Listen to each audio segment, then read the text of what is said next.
Yep. Okay, I think that means that we're live. The holding card should have gone. You should be able to see me. And I'm joined tonight only by Danton and possibly by Spider later. So say hello, Danton. Hello, hello. Yeah, we are hoping that Khornight might join us if he can pry himself away from Rocket League. Yeah, and or possibly putting his boy to bed, and or being just asleep generally, because Do you it's. reckon he plays Rocket League while putting the kid to bed? I think he's that kind of parent, so I think he does absolutely do that. Um, I think his son sort of just fends for himself, and he just plays Rocket League, and I like to Yeah. imagine just throws I, stuff back at his son. I imagine Do you know what I there's mean? just piles of dirty dishes and Yeah, unwashed laundry unwashed and laundry. just Khornight sitting in the middle of it all playing Rocket League. Yeah, in a state of undress, I'm sure most of the time. Um, I think you'd be lucky to have any clothing on at all. Yeah. maybe a shirt if he's been at work that day and he's had to Maybe. do Well, a I video suppose, yeah, call, but exactly. only a shirt, For the only the top very, or maybe just the collar from a exactly. shirt. Do you know what I mean? Maybe like half a shirt. Yeah, that's very much how I imagine it. Um, and as he's Yeah. not here So no, to to deny that, I think we should go with that. To be no, honest, exactly. We've got zero viewers at the moment, and no one's going to watch the VOD. So I think we're getting away with it. we'll get away with it. Right. Anyway, shall we look at some scores then for our predictions from? Oh, put the text up. There we go. From the championships from match day 8, which I think we all betted on. I'll go through the results, which are quite boring this week. So there's not even any games to look at. Because I don't know what at this stage, match day 8 of the champs. Do you think everyone's just playing it safe, or do you think just people just Well, did I a think we probably need to drew? look at the table, right, to kind of know who's in with a chance or not. Yeah. Should we review the games first and then look at the table? That's what we Yeah. normally do. Yeah. All right. Okay. All right. So, have you got the betting up on the Discord? Yeah. Grant. I do. So I mean, Okay. So, you know, first one, Justice for League first, 2, Rasples Pontifices yeah. 2. Exactly. Now, absolutely no one went for a draw. No. Everyone except for the Spider went for Andy Davo because mainly because the matchup is normally very favorable to Woody's, and Andy Davo is obviously a good coach with a good team, but he's been in a bit of a death spiral because I think he'd lost the three previous games to this one. I think. Yeah, I think he had. Yeah. Um, It certainly knocked him off the top so spot. Oh yeah, I mean, I'm not sure even if he's still in contention, but we can look at that obviously in a little bit. Yeah, I don't think so. Um, so yeah, I mean, but would be interesting to know what happened in the game. If it was, I mean, it could just been a case of the Woody scoring a one-turner and scoring on their drive, and the Lizards having two comfortable drives. But obviously, we Well, need to kind of yeah, I mean, stat wise, it doesn't yeah, really tell a great story because block it wise, does kind of lean that way, doesn't it, in it, terms it, of possession? it does because possession for the Wood Elves is only 12%, whereas the Mm, Rasples had 81%. Keen-eyed viewers will know that doesn't add up to 100. So perhaps yeah, the ball was on the ground for a bit, but it looks like, as you said, Danton, the Lizards didn't score quickly; they just scored twice. So maybe once in the first half and once in the second, leaving the possibility for one turner from the Woodies to score that second one to bring the draw up to 2-2. Block wise, again 21 versus 31. I mean 31 is really low to be honest, isn't it? But they are elves, so they'll be dodging away. 8 KOs, one injury, so it could have been even that the Lizards removed quite a lot of Wood Elves. The Wood Elves just ran out the way, but obviously, as yeah. the Lizard coach, you don't want to score because they're going to score straight back, aren't they? So you're going to Yeah, perhaps I imagine. I stall, mean, play out the clock, right?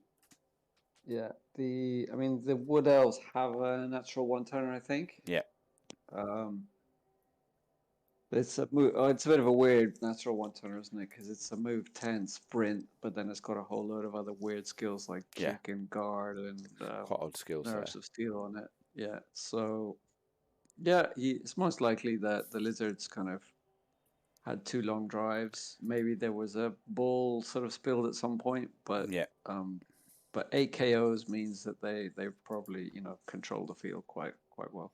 yeah. I mean, the Wood Elves got an injury as well, but they've also got like leaping strippers, I think, haven't they? Yeah, So and it's more against reason you against know skinks. It's more reason for against the skinks, you'd expect to injure at least one skink yeah, at some point. absolutely. And he's got some mighty blow tackles, so it's likely. Okay, well, I don't think that changed the standings because, as you say, no one bet on a draw, did they, for that one? No, no one did. Okay, so Okay, jump all stars. This is another surprising result. yeah.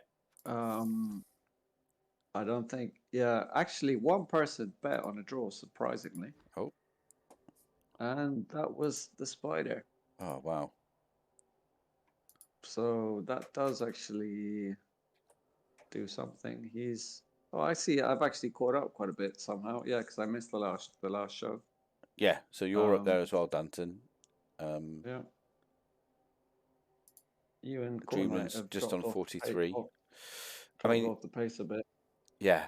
I mean, again, this 1-1, there's quite a story here as well. And if we had time to look at any games this week, it would have been this one. Because the Orcs got hardly any blocks in at all and only had 12% possession. So that kind of indicates that they didn't see much of the ball at all really. But again, the Jump All Stars didn't Yeah, really score quickly because they only had 37% possession. So that says to me, I, I don't know what it says to you, Dan. To me, it says to me massive ruck in the middle of the field where the ball's just not being picked up.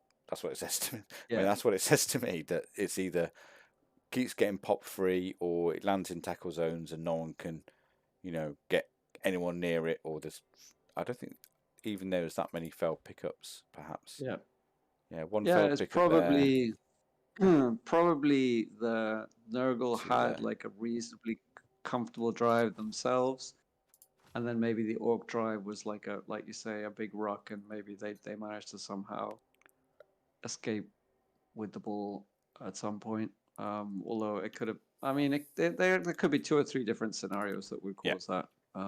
But yeah, it's likely that the Orcs, um, were quite fortunate to come away with the draw. yeah. I mean, again, 39 blocks, 10 KOs out of that, 6 injuries. Yeah, So that's yeah, quite a lot yeah. of It's 30 it's. armor I mean, breaks off 39 blocks, which is quite yeah, high. I mean, I don't they were even on. think they've got that much frenzy, have they, the Jump All Stars? So, No, but they've got plenty of Claw Mighty. Um, yeah. and it's probably more damage than you'd expect. But yeah, the Orcs did well to get something out of the game.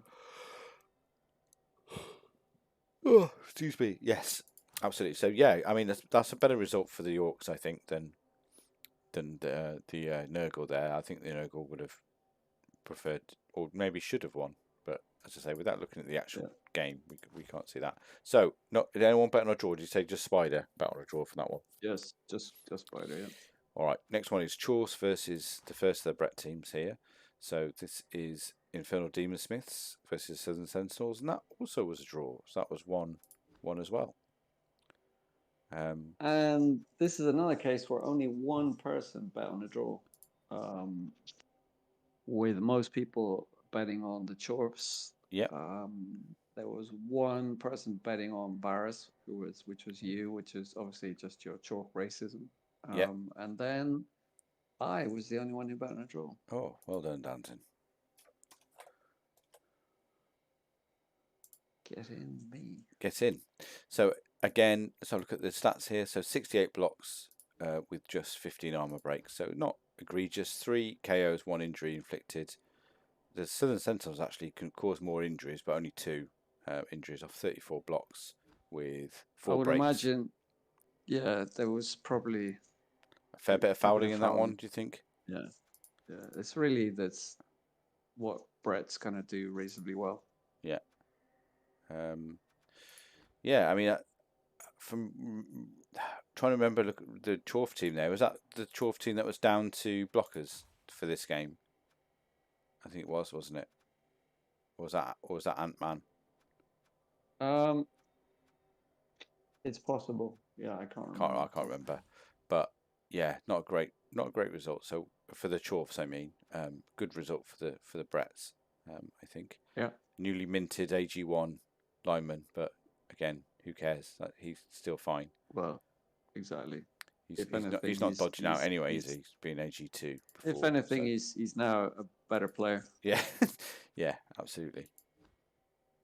And again, the Brett's got more SPP as well than the Chorf, so that's good news. All right, cool.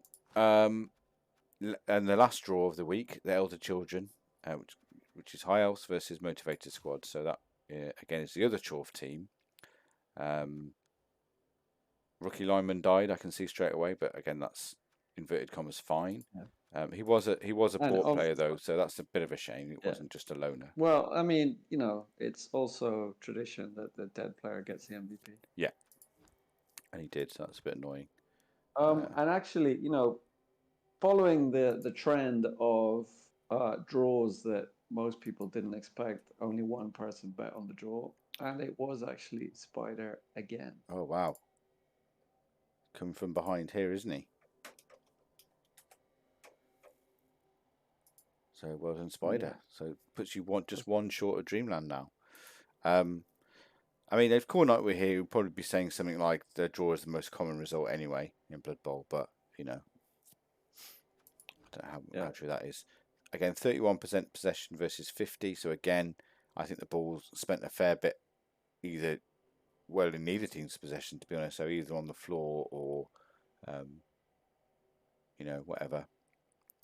Hey Nibbinen, it's happening in the middle of the night because I had to what I can't remember what I was doing on Wednesday. What was I doing on Wednesday, Danton?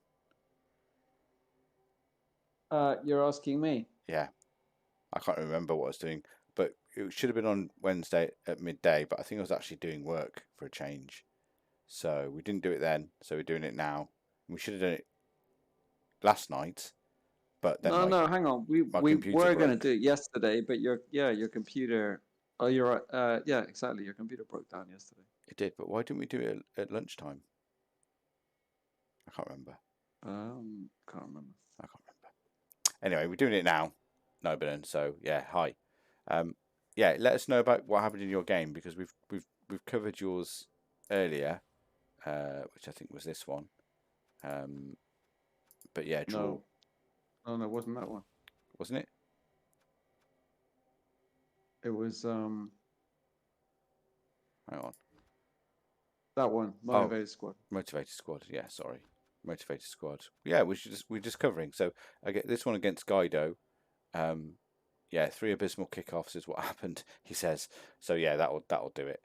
I mean, from our stat analysis, which admittedly is pretty poor, it looks like the ball spent quite a lot of time just uncollected, and then you didn't get that many injuries. 3 KOs, three injuries isn't loads against Elves. Isn't enough probably. So yeah, I imagine you scored and then they scored, or vice versa. So it wasn't really a tough game perhaps. But yeah, I don't. Anything else to say about that one, Danton? In your opinion? No, I mean without going a bit deeper into a replay or something, it's not easy to tell what happened. No, but yeah, that was one of the 4 draws, and then the only win was the Bretts. So I know that's Dreamland not scoring points this week against Wolfbark's Underworld, and yeah, this poor guy died. He's pretty good, isn't he? A Rackle Horns Goblin. Yeah, that was one of his standout goblins. He had a couple of really nice goblins, and that was actually the nicest one with a couple of doubles on it. So yeah, pity to see that die. It's a shame. Here we go. Nibelin says, first Riot knocked 5 or 6 of my players to ruin my offence. Well, that's, you can't do much about that. Then second half Riot, another Riot, Jesus, reduce second half and Rock, remove Michael Walker. Yeah, okay. So, yeah, that's not going to help, is it? Rocks and Riots. Yeah, so it sounds like they did well to get a draw. Yeah, Um, especially yeah, because the high elves have been having quite a good season as well. yeah. They have. Well, that's putting Guido in a really good position, as we'll see in a moment when we look at the table. But yeah, so Yeah, and go Wolf on. Park. Oh yeah, so I mean, quickly betting wise, two people bet on the Bretts, as you correctly assumed. Neither of them was Dreamland, but they were actually yourself and Hey, Spider, who's Spider's Spider's flying. flying and actually tied with Dreamland now. Indeed. Okay. So that's all the champ results. But more importantly, let's have a look at the leaderboard. Now, there has been one game already, so Ant-Man has played his game. So that's why they are... Oh, that's interesting. So Niben's saying, hey, Guido.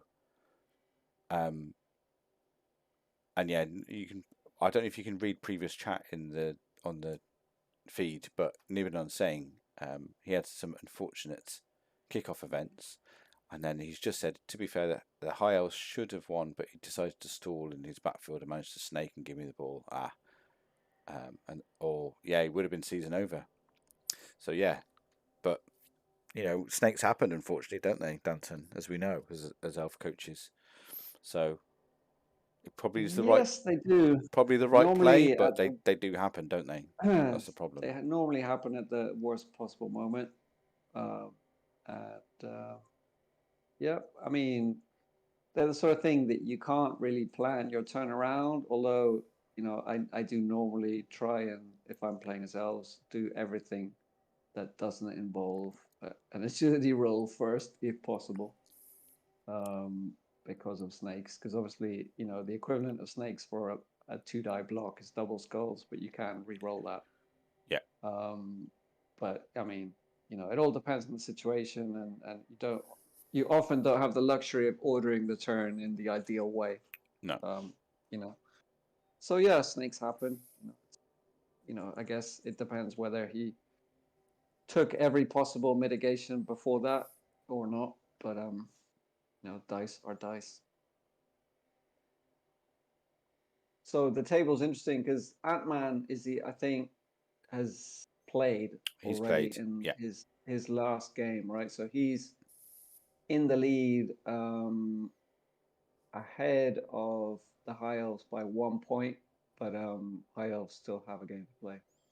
Yeah, and Nibenen has got his game to play as well. So he plays, the High Elves play. Do I have my eyes to see? Is he got to play? No, Elder Children. That's the wrong one. So Elder Children are playing Varus's Lizards. Not Not Varus, Varus, sorry. Rasp. Raspel's Lizards. Yeah. And yeah, Niben's playing Davo. Yeah. Which are not terrible matchups for either of them. Neither are terrible matchups, are they? Really? Yeah, I mean, High Elves against Lizards generally is decent matchup. Although obviously Raspel's team is, well, I haven't looked at the state of it recently, but I mean, Yeah, we'll have a look at that in a minute. He's got some good players on his team, obviously. So, but points wise, so the Chorfs are on 18. yeah.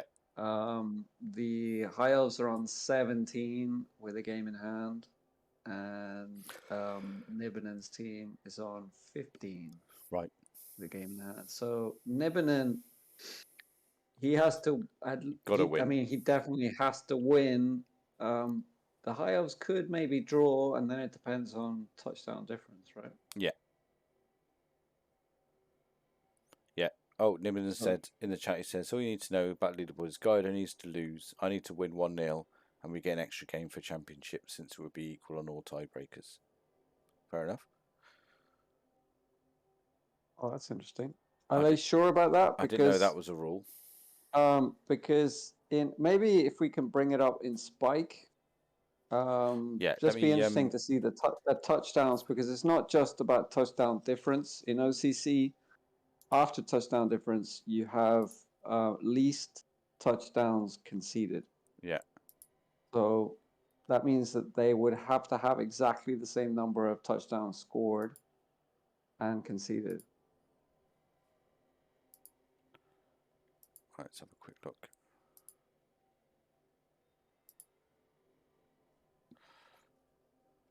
Okay, I'm just going to get the chat. He said he's checked. Okay.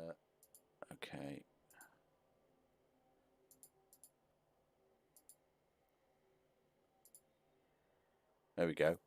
Let me just get rid of this text box as well. Oh.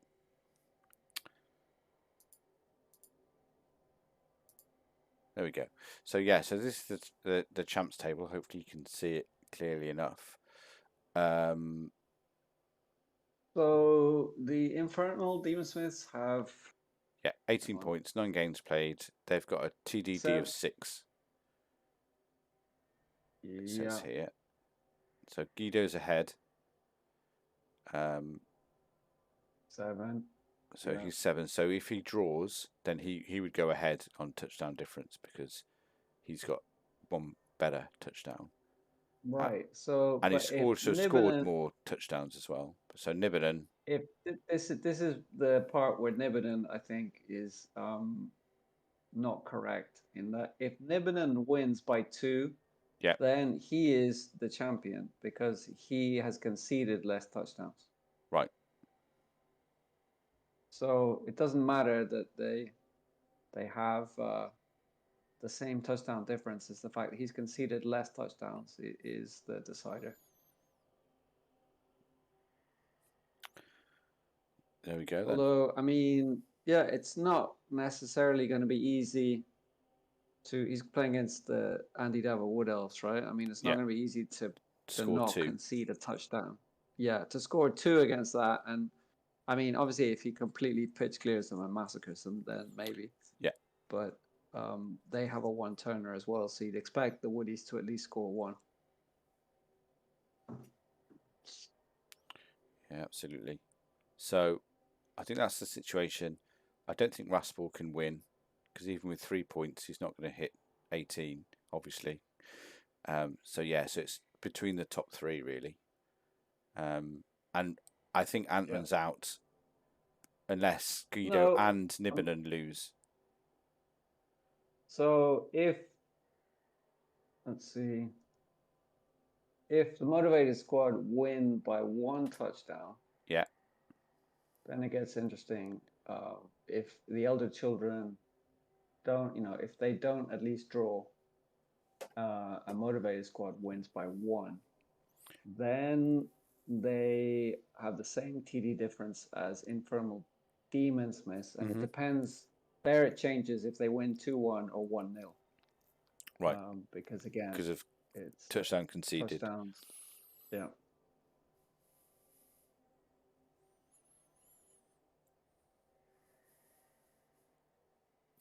So, but what we do know is RTSD is down, as is Luke and probably Varus. Well, definitely Varus.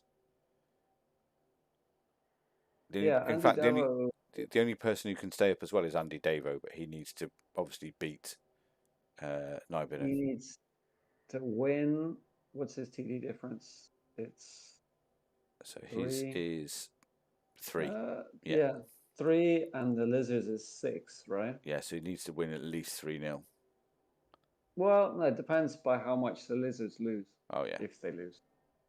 Yeah.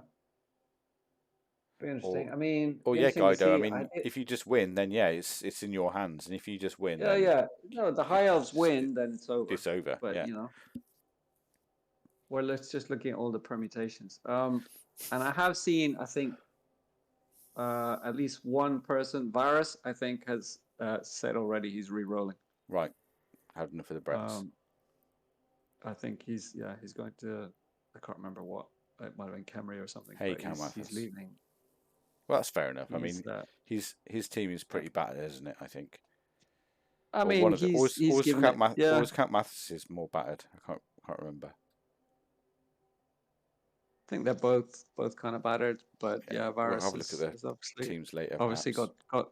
got tired of getting slapped around in the top divisions. Yeah. But Kamathas, are you carrying on? Are you a 1 this season?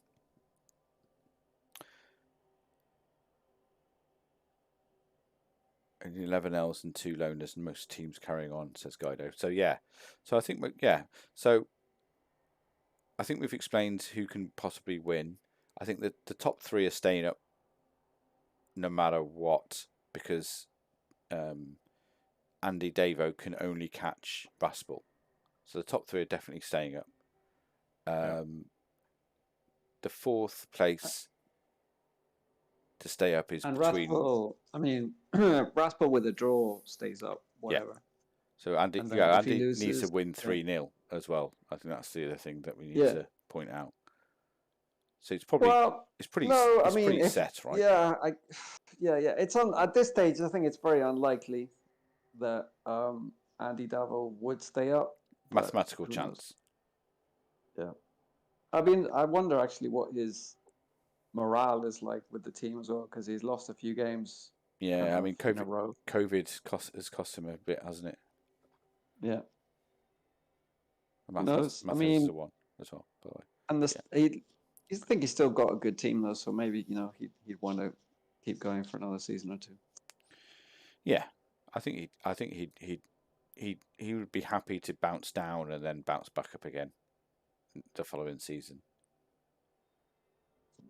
I mean, especially with Blood Bowl 3 still. Yeah, still months away. Still taking a lot longer than people had initially. Yeah. I mean, and that makes it much clearer at the other end as well, because Luke is in the Khornight position, and he needs to win his last game to escape that position, and Varus needs to explain to people that Khornight came bottom last season, so we've christened the bottom of the championship as the Khornight position. Absolutely. Yeah. So Luke needs to beat Wolfbark, which isn't beyond the realms of possibility, to not finish last. If he draws his last, interestingly, Wolfbark has he won? Put 1 down. Oh, okay. Yeah, I'm pretty sure I saw he'd put a 1 down, which I mean, surprised me because he seemed to be completely fed up with playing Underworld sort of at high TV. But for some reason he wants to keep going. Yeah, and yeah, exactly. No, but you need to pitch clear them basically. And yeah, I mean, Luke and Varus are fighting for the Khornight position, really, but they're both down. So's Wolfbark, so's Count Mathas, and as we said before, if Davo doesn't win, he's down, and RTSD is also down. And yeah, it's only Raspel really and the actual champ that's up for debate, really, I guess, and the Khornight position, I guess, if Luke doesn't win. Yeah. So let's have. I'll go back to Blood Bowl now. Let's have a look at the squads for this week's game, and then we can have a quick look at what we think is who's gonna win these ones, and we can bet now, and then the others can bet a bit. I think I've even plugged in my bets already, but obviously without looking at the team, so I might change some of them based on. So the first one is perhaps relevant. So this is Motivated Squad versus Justice Philippe. So let's have a look at Motivated Squad. And we're back at 1890 with 80k in the bank. So I think we're more or less back to normal for everyone. So he's got the 2 bulls, 6 blockers, and he's missing a hobgoblin with sure hands though. So that could I think. Guido or Mathis was saying before. Sounds like Khornight has torn himself away from Rocket League and his. Or is that Spider? No, it's Khornight. No, it is me. Hello. Hello. Where have you been? Putting Charles to bed and then having a little nap with him, and then just turned off Rocket League and loading up Blood Bowl now. So you missed. First of all, we've gone through all of the results in the champs. We're now looking. We just had a look at all the permutations for who can be the champion. There's actually 3 teams who could be crowned champ at the end of the season. So it's quite exciting. top three. And you also missed our detailed explanation of what the Khornight position means. Yeah, which we've The christened- Khornight position. Yeah. Maybe do you want to explain it, Ethel? Well, I think Khornight might be able to guess what it is, but let's see. Is it coming last? It is. Yeah, it's the 10th spot, the Khornight position. Coming last in champs. Coming last in champs. So, yeah, for the benefit of you who weren't listening earlier, then yeah, the top three is between Ant-Man, Guido, and Nibbenen. Guido really is the best chance because if he wins, it's settled. But if Ant-Man has played and he won his game as well. Yeah. So he did everything that he needed to do. So he's definitely staying up. But he's waiting on results from Guido and Nibbenen, depending on whether he'll stay. The High Elves play against the Lizard Man. If the High Elves win, they are crown champions, whatever. If they draw, then it starts coming down to TD difference. And least TDs conceded. And the third place Chorfs, Nibbenens, play against Andy Davo. And he needs to win by at least 2 touchdowns and have Guido, either draw or lose. Yeah. To then to come down to kind of a 3-way tie, potentially. And Andy Davo is the only one. Andy Davo and Raspel are both playing for the 4th position, which is it's only top 4 stay up, right? I think, champs. Yeah. I think we've done this before. Yeah. So yes, top 4. Yes, it is in top 4. Yeah. And Davo needs to win by 3. If he wins and the Lizards lose, then they're tied. But there's a 6 TD difference at the moment, so they would have to be. Doesn't head to head come in before touchdown difference? Not at OCC. Not in OCC. It's touchdown difference, and then it's least touchdowns conceded. Okay, cool. And then at the other end, it might actually be toss a coin after that. Yeah. And at the other end, everyone we haven't mentioned is down. So RTST is down, Cat Mathis is down, Wolfbach's down, Varus is down, Luke's down. But Luke can avoid the Khornight position by winning his last game. Assuming that Varus doesn't win his... Yeah, and Varus needs to lose. Or draw. So Luke really needs to win and Varus needs to lose his last game to not finish in the Khornight position. And General Ratamo, we would love to recap 5D, but not this season. Maybe next season. When Ethelred's in 5D. Yeah, when I'm in 5D. Well, if you Ratamo, I think you'll probably be promoted from 5D. So whatever division you end up in, you might be the same as me. So I think if he has at least one player, he's getting promoted from. And hi, little lead person. Thanks for joining the stream. So we're just doing an OCC, well, as it says, champs recap, because it's an exciting time. Because although I think me and Danton's had a hard day at work, I think, and I'm knackered because I've been up since 5:15. So we're both quite tired. But we've got the high energy of Khornight who's joined the stream. Yeah, now, we've got Khornight who's just crashed the party to infuse us with it. Well, at least with his loud voice. Yeah. I mean, I'm trying not to be too loud because of you've got a child in bed. Not too far away. But, so we have just looked. We were just looking at the first game. So Motivated Squad versus Justice for Elite, right? So Motivated Squad, as we were just saying, is more or less back to full strength. Here. Show it quickly. So I've got it here quickly. The horrendous balls, one with AV8. We've got a horrendous 6-pack of blockers, 3 of which have got the horrible skills of 2 have got Claw Mighty and he did actually One's lose got Jump Up. He did lose a claw blocker that didn't have Mighty Blow, I think. Yeah, last week. But look at this. Yeah. Look, at least look at there was one. At least there was one potentially horrific Chorth who was removed from the face of the earth.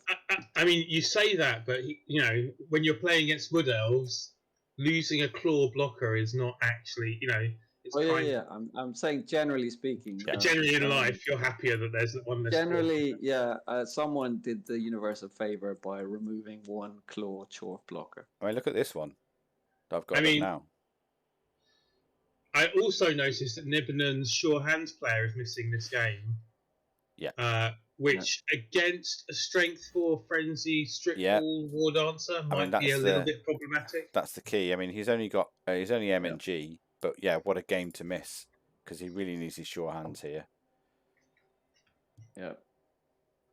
I mean, this I may have supported Andy too much this season and expected him to win everything, but Andy should win this game, right? Well, I don't know. We need to have a look at Andy's team. Yeah. And that Chorth that horrific Chorth you were showing, is actually quite close to getting to legend. I mean, what would you? I mean, I was going to ask actually. Yeah. What? Yeah. What would you give it? What would you give it at legend? On a normal. I mean, a normal, I think Juggernaut is probably the kind of the typical pick. I disagree. I think you're going to go stand firm, aren't you, Khornight? I think. No, because he's got jump up. I go pro. So that if if you're doing jump up blocks, you get to pro. It's a 3+, isn't it? Yeah, so it's a 3+, which you might want to take sometimes, but you don't really want to be using a team reroll for. No. So having pro as a backup reroll for that kind of choice, I think is like that. Like I don't hate pro as a killer skill anyway, just to greed reroll stuff.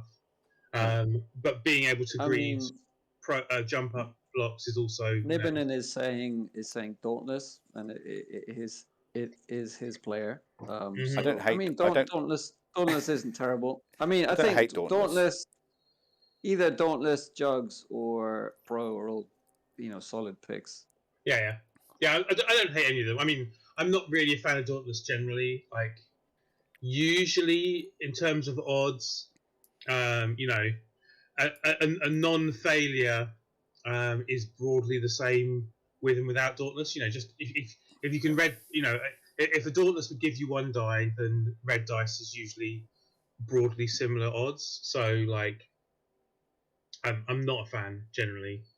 I mean, Dauntless is normally where it kind of gets you into more trouble. Yeah, is when you're hitting kind of strength 5 pieces. Yeah, exactly. As opposed to strength 4, but and I mean a double for me is almost a no-brainer for Horns. Yeah. I mean, Horns is better than Dauntless, isn't it? Yep. Because it's permanent. It's not another dice roll to fail. Yeah, exactly. But I mean, he has got strength 5 bull, so I know it won't be a double because that's I believe how maths works, isn't it? That he's had enough doubles now. Like, also, I'm not a fan of Dauntless when you've got a whole bunch of guard, and you shouldn't really be needing. You should be able to control what you're blitzing to the point where Dauntless is not required, right? Yeah. I mean, and Juggernaut is obviously it's adding another scenario where you can put something on the ground that has wrestle, for example, or also you're piling on to fend pieces and moving stand firm. I mean, it's got quite a few applications. Yeah, I do like Jugs generally, especially on faster blitzers as well. But like, Jugs is only a blitz skill, isn't it? Though. Yeah, it is. Yeah, you're going to be blitzing a lot with this piece, right? Especially because it has jump up. Yeah, but it still kind of pushes. That's where it pushes me into the preferring pro over Jugs. Yeah. I mean, I can definitely see the argument for pro. Yeah. Although, I mean, the only kind of issue with it is that it can lead you to kind of greed things that can get you into trouble. But you should, yes, but you should be aware of when you're greeding things and make that choice, right? You should be, but it's still the temptation of, I roll pushes. Well, what can go wrong with proing this? And Nibbanon says, Jugs is nice, but not really on movement. Yeah, I agree with that. And I think for the same reason, that's why I don't like Frenzy on this piece, because all right, it's got a great set of skills, but Yeah. strength I would 3. I'd rather have Stand Firm instead of Frenzy. Yeah, I just think with Frenzy you're not gonna get the use out of it. I like Frenzy on the bull, but not on a strength 3 because I think it's just going to cause too many.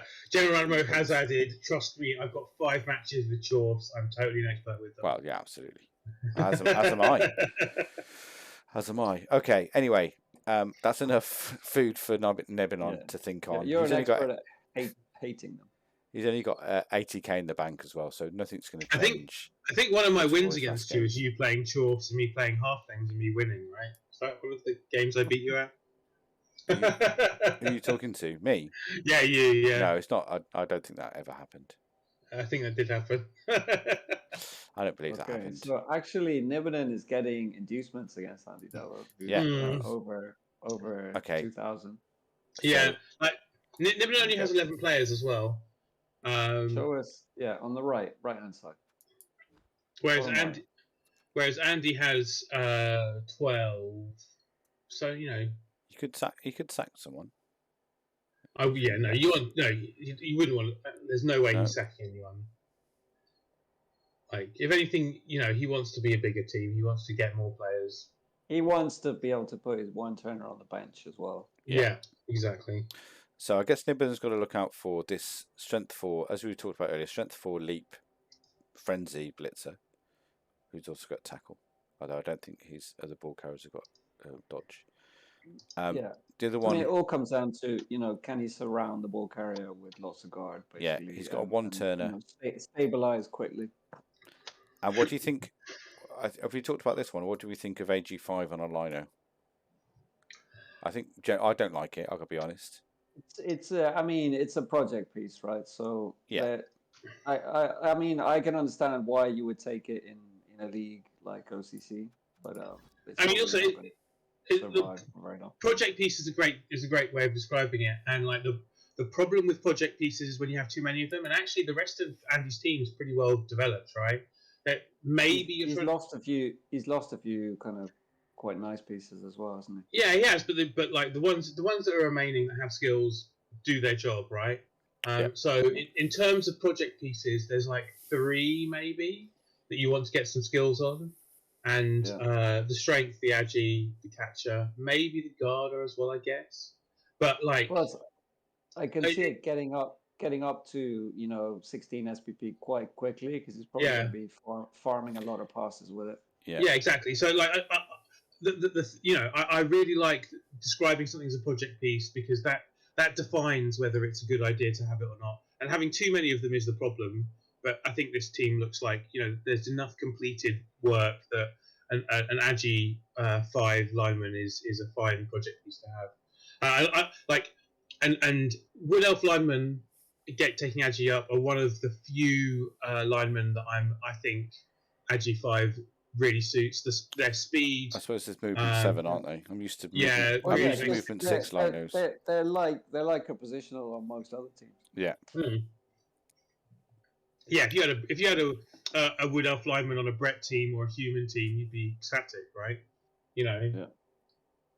And getting Agi up on it, it's a great piece. I think it can vanity pass, get sure hands, and then you've got a ball recovery piece. Maybe get kickoff return as well. You can definitely find a niche for it pretty easily, right? I played Woodies in UKBBL and I had an Agi 5 wrestle leap lineman and he was just amazing. Like a third war dancer. So yeah, and I think it's great skill. Okay. Maybe I stand corrected. So betting wise, what do you think? Before looking at the teams in the situation, I had gone for Nibbinen. And I actually still think he's going to win. It's close, right? Like I went for Andy. Nibben's going to get 130k. 130, yeah, I think. Yeah. But like, I don't think a wizard's that great against Woodies. If Andy wants to keep the ball out of reach, I mean, where the wizard can have a psychological effect, right? So I mean, in terms of making it harder for Andy to stall. I mean, I wouldn't be against a wizard because especially the bulls can also take advantage of a wizard with their mobility. I think Andy can protect. Like the only win condition for Nibblen is removing a lot of elves. Yeah. Basically. Yeah, So the main win condition. Would you go bribes then? Bribe, Well, there is no dirty player is there- on yeah, the 12 team. Oh, hang on, let me. yeah. I think they're missing. Oh no, there's a wrestle dirty player on the 12 team. Oh, there is. Sorry, but he's only got 11, like you said. So maybe extra players rather than bribe.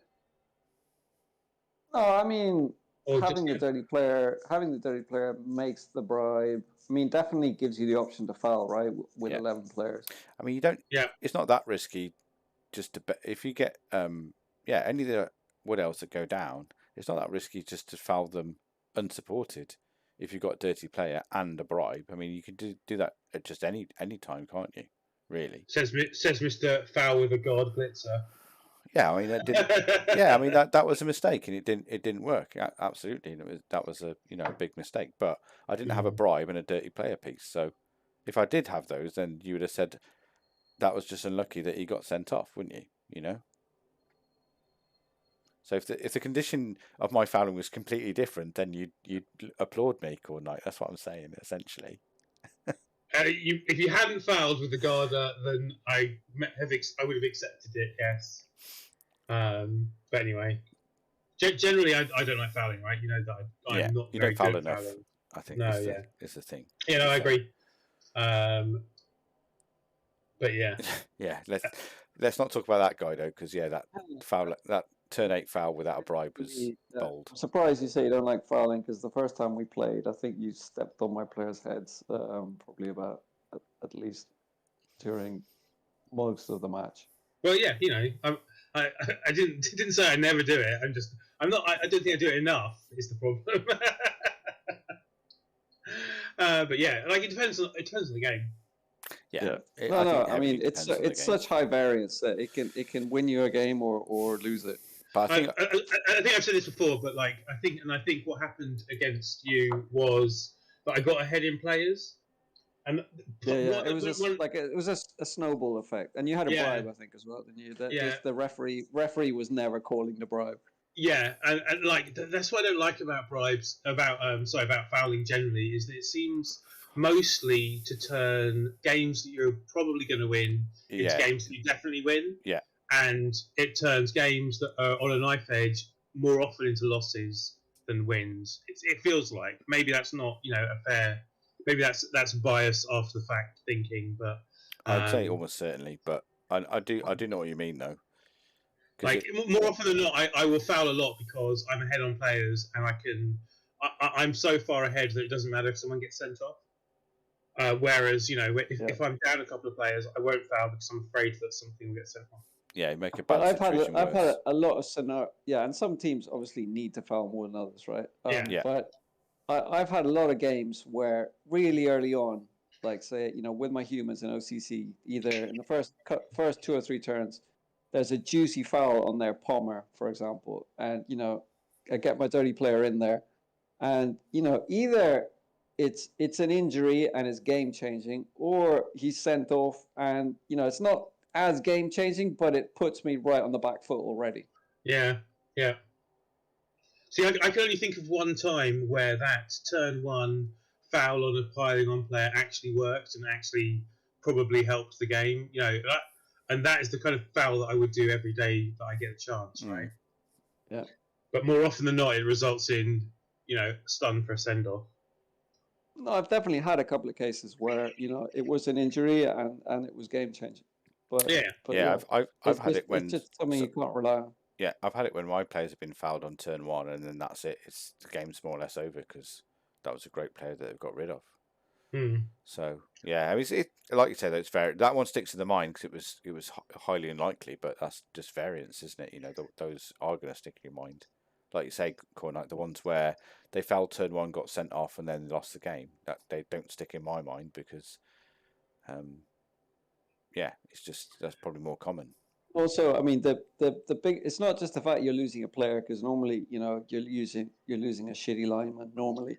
Yeah. But it's the fact that then the threat of the foul is kind of diminished afterwards, right? So then it also the psychological boost to the opponent that, oh, now I can sort of mash the piling on button a lot more.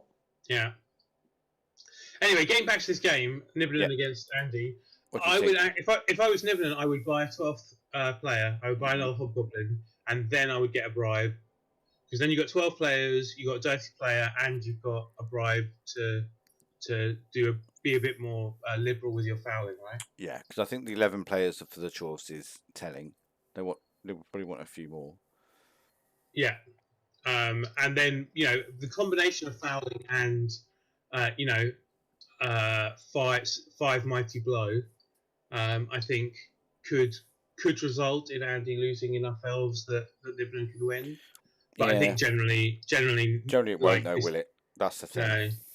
I mean, it might do. You might have 3 removals after turn 1 or 4 even. But I mean, what's interesting is the fact that Andy needs to win by quite a margin to have a chance to stay up. So that could also affect the way he plays. Yeah. But do you think? What do you think Andy's going to be playing to stay up, or do you think he'll be playing just to survive and look to next season? Because he can't win. He can't win the division. So will he think it's better to go down, or would he think it's better to stay up? I think he'd rather stay up if he could. His team is still good enough to stay up. Yeah. So why not go for it? Yeah. I don't know enough about Andy's psychology to determine which one he'll do. I don't think. Yeah, I mean, he'd need to win minimum by 2 touchdowns, and that probably wouldn't be enough. So probably by 3. Yeah. But I mean, that's eminently doable, though, isn't it? With that elf team, turning over shorts and getting the ball away and scoring rapidly. And it means playing super aggressively. Yeah. Yeah. Well, and Rasples have got to lose as well. I mean, that's the other thing. So it's not entirely in his hands. Because he's waiting for a team to lose as well. So.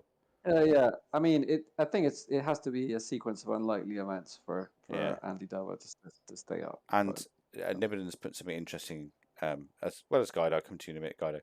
But yeah, Nibblen says that Andy wants to play on Tuesday night, so he'll know the results of the other games. So he'll know whether to really go for it or whether just to keep the squad together as much as possible. Plus, if Guido, it's Guido, not Guido. Just pointing that out. If Guido wins, then there's nothing for Nibblen to play for. Yeah. Yeah, that's also true. And yeah, Guido. Which one is it again? I was listening, but I'm tired. Guido. If Guido says winning the toss is big, and yeah, it is. I mean, Guido, thank you, Guido.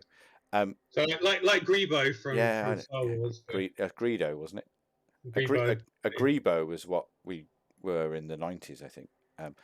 Anyway, where was I? Guido says the toss is big, and it always is. It always is. I don't think so. No, I disagree. Like I think Nibblen will want to go on the fence, and Andy will want to go on defense. Yeah, I agree. I mean, as the Woodies in this situation, you normally want to start defending. Yeah. Because you want to, you have a lot of players to try. I mean, that's an interesting point actually, because looking at this team, would you be tempted to receive? Sorry, because you're giving 3 hits away on at least 2 of them are going to be mighty blow piling on. I like to defend almost with. I mean, in the vast majority of matchups, even Bash versus Bash, I guess that's what I prefer defending first. Absolutely. I mean, I guess that's what I'm pointing at is like, what are the circumstances where you would? I mean, this is the circumstances where, as a Bash coach, I would want to attack first. Yeah. I think Nibblen. This is the one and only. This is like when you've got more than 4 players who have a kill stack, like almost maxed out. That's it. That like having 5 players with Mighty Blow, 1 of them with Frenzy, 2 of them with Claw Bomb. That's like as much kill stack as I'm likely to ever get, and that is the point at which I would be trying to go first in the hope that I remove enough elves that the rest of the game is easy. And I don't think that that's likely. I don't think It's that. it's still high rolling to remove a lot of players, right? Oh yeah. But it happens, though, doesn't it? Oh yeah, it can happen. But I mean, why I like defending as well first is that you first of all, the elves, they have to kind of take it at a slower pace, or unless he's really going for the big win. And you're going to have 2 hits at the LOS instead of 1. So the only reason, if I was Nibbling, that I would kick. So I actually do generally like kicking in almost every situation, except when you are the kill team that's trying to murder your opponent. And so the only way that if I was Nibbling, I would consider kicking is if I went for a wizard rather than a bribe. So if I got a wizard and I thought I can either force Andy to score quickly or wizard him, then maybe I'd go on defense. But with the bribe, you see, if he's defending first, then he can foul more liberally because he's not worrying about protecting the ball while he's fouling. No, if you foul on defense, then you're just going to end up letting the elves get past you. You're slow. There's no way you can get good fouls and cover everything. No, he'll just get past you. It's kind of a matter of not if Andy scores, but when he scores, then, isn't it? I think. Yeah. I mean, and I think concentrating on the fouling will end up allowing Andy to score later because you can't put as much pressure onto him. Yeah, you've got to Khornight. You've got to let Spider into the voice chat. Oh, sorry. Yeah, can do that. Yeah. Guido's put something else. Yeah. I mean, is it a tactic for Andy to 1 turn straight away if he does receive? Okay, you should be able to get in now, Spider. Sorry about that. What do you think, guys? What do you think of that as a tactic for Andy? If he receives, should he 1 turn straight away? Only if he wants to win 4-0. Hey, Spider. Yeah, I still wouldn't 1 turn. I if I was Andy, I might go for a quick score, which might be 2 or 3 turns, but I wouldn't instant 1 turn. Spider, can you hear us? Yeah, he can. He said hi, guys. After I said hi, Spider. Everybody. There he is. I can hear him. You're relatively quiet, but that might just be because we haven't had you on here before, so your volume is set. And because everyone's quiet compared to Khornight. Yeah. Well, I'm in the yellow, and you guys are in the yellow. But yeah, you might. I can't turn your mic up. I don't think, Spider. So you might need to. Yeah, you can on Discord. You need to right click on the individual. Can you do it? No, I can't change your Discord settings about how much volume you're getting for each individual on Discord. You can. All right, I'll maybe have a look at that in a minute. Right, anyway, should we move on to the next game? Yeah. We spent about 20 minutes on that one. Did you pick who you're going for, by the way? It's a tough one, isn't it? Have you already voted or not? Well, racist against Jorf, so draw. Oh. I'm going to go draw. I've been so wrong on all my bets recently. Jesus. Did I get any points today from when you did the counting? Not from the champs. So. Spider got 2 points. Spider got 3. Spider's points. Actually he's in the lead now with Dreamland. And Spider was complaining that you robbed points off him as well. I ignored that. Yeah. He robbed 2 points off of me. Well, he took a point away when he should have gave me a point. So come on, fix that, Ethel. Is that true? I believe that Spider would check that and be right about it. I have no idea if it's true or not, but knowing Ethel, it's the sort of thing. it's more likely than not. I'm trying to put it somewhere we can see it properly on that screen. There's too much white on that background. Right. But yeah, Spider, observe, I have changed that to 44. So you're currently in the lead. I see it. There we go. Don't say I don't ever do anything for you. There we go. Okay, so that's the first game. Wow, I think we've covered every talking point that could possibly. Yeah, we probably need to for that one. speed up a bit. But it is an important one because that's the championship. I should warn you, I've got a train to catch at midday tomorrow, so we can't spend too long. Jesus Christ. Okay, right. Next game: King of Aswadia versus the Southern Sentinels. But before we get to that one, we should ask everyone how they're going to vote. So I've said a draw. Khornight, what did you say? I might have gone for a draw as well. Wait a second, I don't have it. Yeah, Okay. most people went for a draw. Danton, what do you think? I already put down a draw. I can see Spider went for Spider, what have you gone for? No, the first one, Motivated Squad versus Justice Philippe. So Davo versus Nibbenen. All right, the first one. Yeah, Spider, myself. I went for Nibbenen. Nibbenen, yeah, We'll go for fair. Nibbenen, yeah. Okay. Yeah, and I went for Andy. As Nibbenen has voted for Andy, I noticed as well in the thing. Yeah, a bit late. Nibbenen start, competing You can at catch the stage. up with Keith maybe, yeah. so that's fine. Yeah. All right, next one, Kingdom of Swadia versus Southern Sentinel. So this is a Brett off, I think. So Kingdom of Swadia, let's have a look at them first. So if Dreamland was on, he'd say that they'd both lose. Yeah. There we go. So it's Count Mathas, who was in the chat earlier. He's probably fallen asleep now because we've been talking about other games so long. So he has got 1850 TV, but he's got quite a lot of bank there as well. So he's got 240k in the bank. So he's got 140. He's got some money in the bank. I'll work that out later. So he can either buy a lineman or two, or just burn it. Or burn it. Yeah, I mean, I'll probably buy lineman, I think, without looking at the team. Has he had? He's had loads of bank for more than one game, or did he earn all that in one game? I'm not sure. I don't think he had that much bank before, but if he had 150 and then rolled a 6, that would give him the other. The most you can actually earn in a game is 90k, isn't it? If you roll a 6, you have +2 fame. Okay, that is 90k away from 150, so that suggests that he rolled maximum and had 150 at the beginning of the last game. I mean, maybe he was just over 150 before. Yeah, he might have had like 160 or 170. No, he had 240. 240? No, that must be. No. Spike must be just showing what Spike. I think the spike just shows what you got right now. Yeah, currently. Okay, so I think he should spend it on more players without looking at the other team.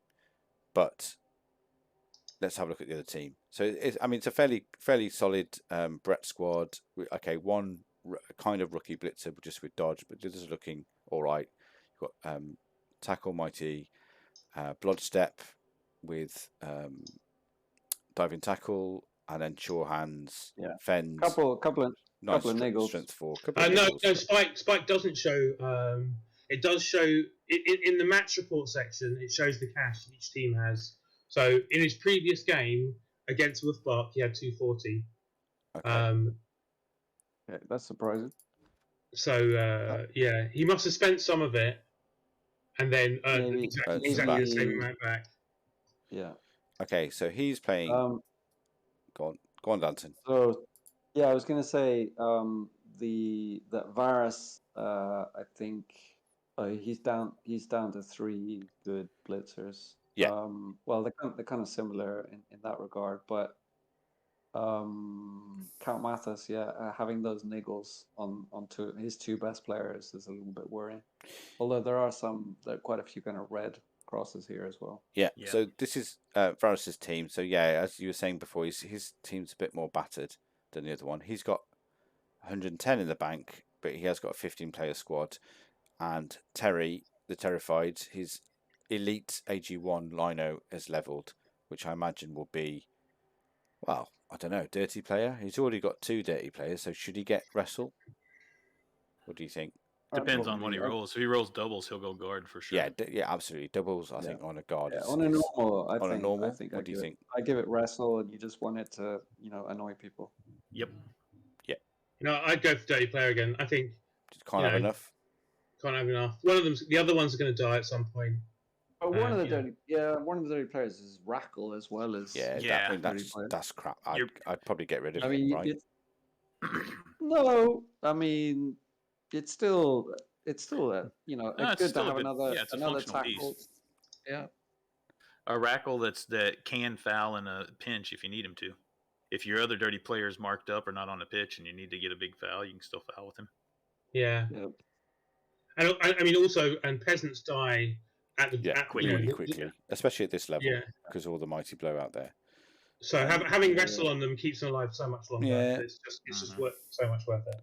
I'm willing to be talked into it, but I think 100k on that player is But I mean, again, also- with my expertise of 5 games with Brett's, right? So, what the hell do I know? But I'd say on the face of it, between the Southern Sentinels and Count Mathis, then Count Mathis has got the advantage here. But I don't know. What do you guys think? Do you want to see Count Mathis's team again? So Count Mathis has 2 blitzers who are niggled, and like they're protected by Blodgestep, and Varus has a lot of tackle and some tackle minus blow, which kind That's of actually having that peasant as a rackler is actually really useful for like even just wrestling down. Yeah, wrestling down or just taking down a blood stepper and fouling it. I think he takes dirty player on that one that needs a level, because that way he can wrestle those guys down and have 2 dirty players to foul. Mathis's team is actually like 90k. Actually, sorry. So more like 150k. You can less basically. You can scum a lot of inducements out of this. Yeah. I mean, I wouldn't even spend the bank because he's already lower, right, than Varus. So he can spend all of that on inducements. Yeah. Yep. That's fair. Well, I think Mathas, without going into it, even with that, I'd actually, I wouldn't necessarily do that. I'd buy some peasants again. I'd want more bench first of all, and then maybe bribe one more. a wizard. Yeah, exactly. And it's basically not costing you anything because it's just coming out of your. Yeah, exactly. Okay. It's free. Okay, so Spider, you can go first this time. What do you? I've said Mathas already, but what do you think? Who do you think is going to win this? Yeah, I'm looking at the standings too. Varus is going down no matter what. He doesn't have nothing to play for, but Mathis is still playing to try to stay in. I don't think so because it's only Champs? top 4. Only top 4 stay. Okay. Yeah, I was thinking it was top 5. He can't make it. I think. Yeah, no, he can't. They're both going down. Yeah, they're both going down. So I'm going to stay with my original bet, which was Varus. Okay. Yeah, I've actually changed. So yeah, I saw that you didn't go for a draw, and I thought, and obviously a lot of people have gone for draws. But like looking at these 2 teams, I think Varus's team looks. So I'd rather have 150k more skills than inducements generally, and I think Varus does have something to fight for. He doesn't want to be in what Ethelred has coined the Khornight position. No one wants to be in the Khornight position of last place and get double relegated. Well, and not only that, he's got one more mighty blow, which I like, especially against another Brett team. Mm-hmm. Yeah. So 3 versus 2. Yeah, I'm going to stay with Count Matt, or stay with. Guido has just said this is Varus's last game with this team. Yeah. We mentioned that earlier that he's already said he's dumping the team. Ooh. So he might do Mathis a solid, mightn't he? And say, "Come on, just kill me. I don't care." Yeah, that brings to light another position. Does he just go all out and say, "Screw it, I'm going to try to kill his team," or does he just say, "I don't even care about the game" and doesn't do anything? Yeah, I mean, it's possible that being unfettered by trying to keep the team alive actually makes you more likely to win, right? Especially with Brett. Yeah, because you're just going to roll dice. You're going to roll dice, aren't you? Goofy, crazy stuff. Roll a lot of dice, and I mean, it can go either way, right? Spend all his bank. By playing recklessly, he can screw himself as well. Yep, absolutely. But it makes this game even more of a coin flip, basically. So whatever you choose, and now that I've changed from being draw to being for Varus, someone else has chosen Mathis. It's our voting shows how much of a coin flip it is with 3-3-3 as the votes. 3-3 and 3. Yeah. Okay. Next game is Warpstone Watchers versus Liquor Store Squad. So this is for the Khornight position. So Wolfbark and Luke are down. We should say that first of all. But if Luke loses or draws and Varus wins or draws, then he's last. So maybe he's fighting against the wooden spoon. But let's have a look at Wolfbark's team first of all. So he's down to 13. I think he lost a goblin last game. It was quite a good goblin, wasn't it? It was the Horns. Yeah, it was a nice one. It was his best goblin. Yeah, Horns Rackle, I think it was, wasn't it? 1. Have you spoken to Wolfbar Khornight? Because he has put down a 1, which surprised me that he is continuing with this team.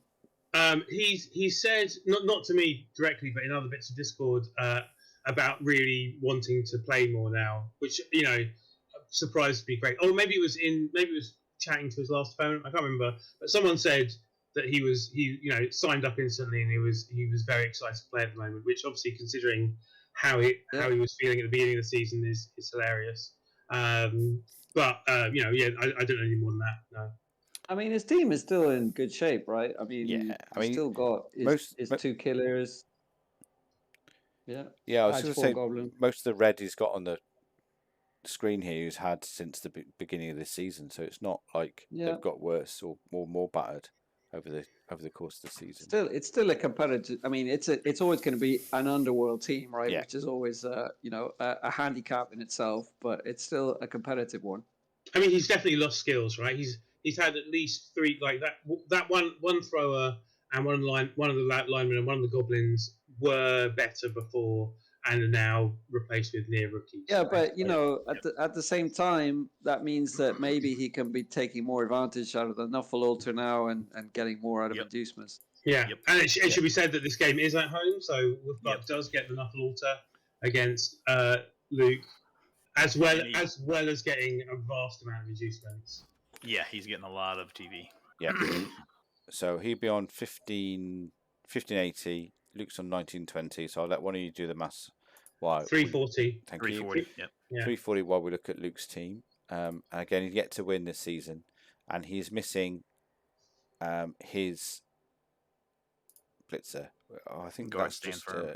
which is quite a good blitzer to be missing here. I mean, and that's a niggle as well. So I don't know if.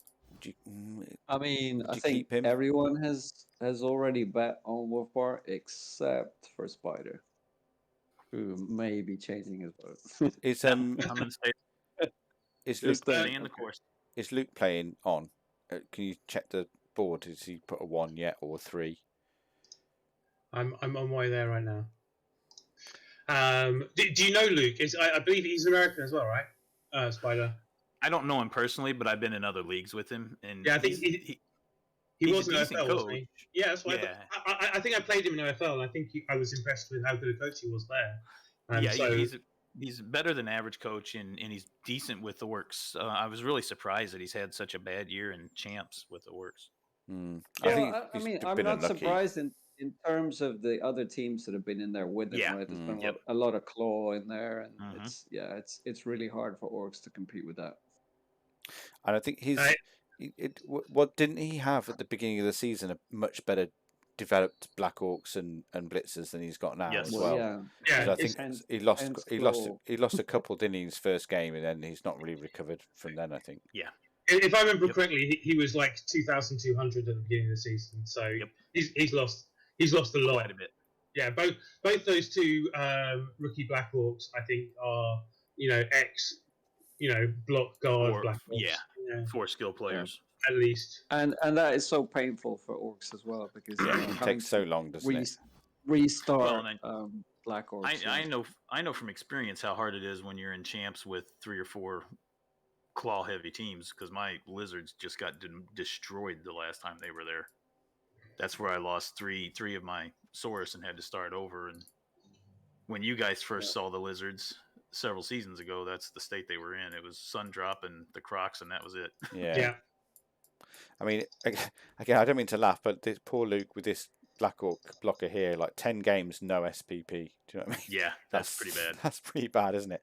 I mean, I don't know where he's disappeared to now. It's classic cyanide bug. Well, that's the thing. I mean, and you don't even have the luxury of being able to hand off to that player not in the champs. a division like this. Yeah.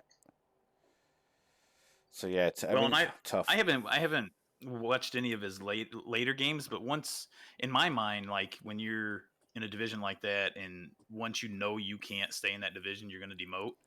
I start worrying about survival and trying to get SPP on those players you need them on. So I don't even care about winning or anything else. I'm trying to get handoffs and stuff to those Black Orcs. Yeah. It's good tactic, I think. Okay, two bits of information. Firstly, Luke has not posted in the decisions thread yet, so we don't know if he's carrying on yet. And also, I misremembered. His team didn't look too far away from this at the beginning of the season. His first couple of games were 1600 TV. So we got dissent from Nibbon. He says Luke was on about 1600 for his first game, so maybe we got it wrong. Nibbon was 100% correct. That is the truth.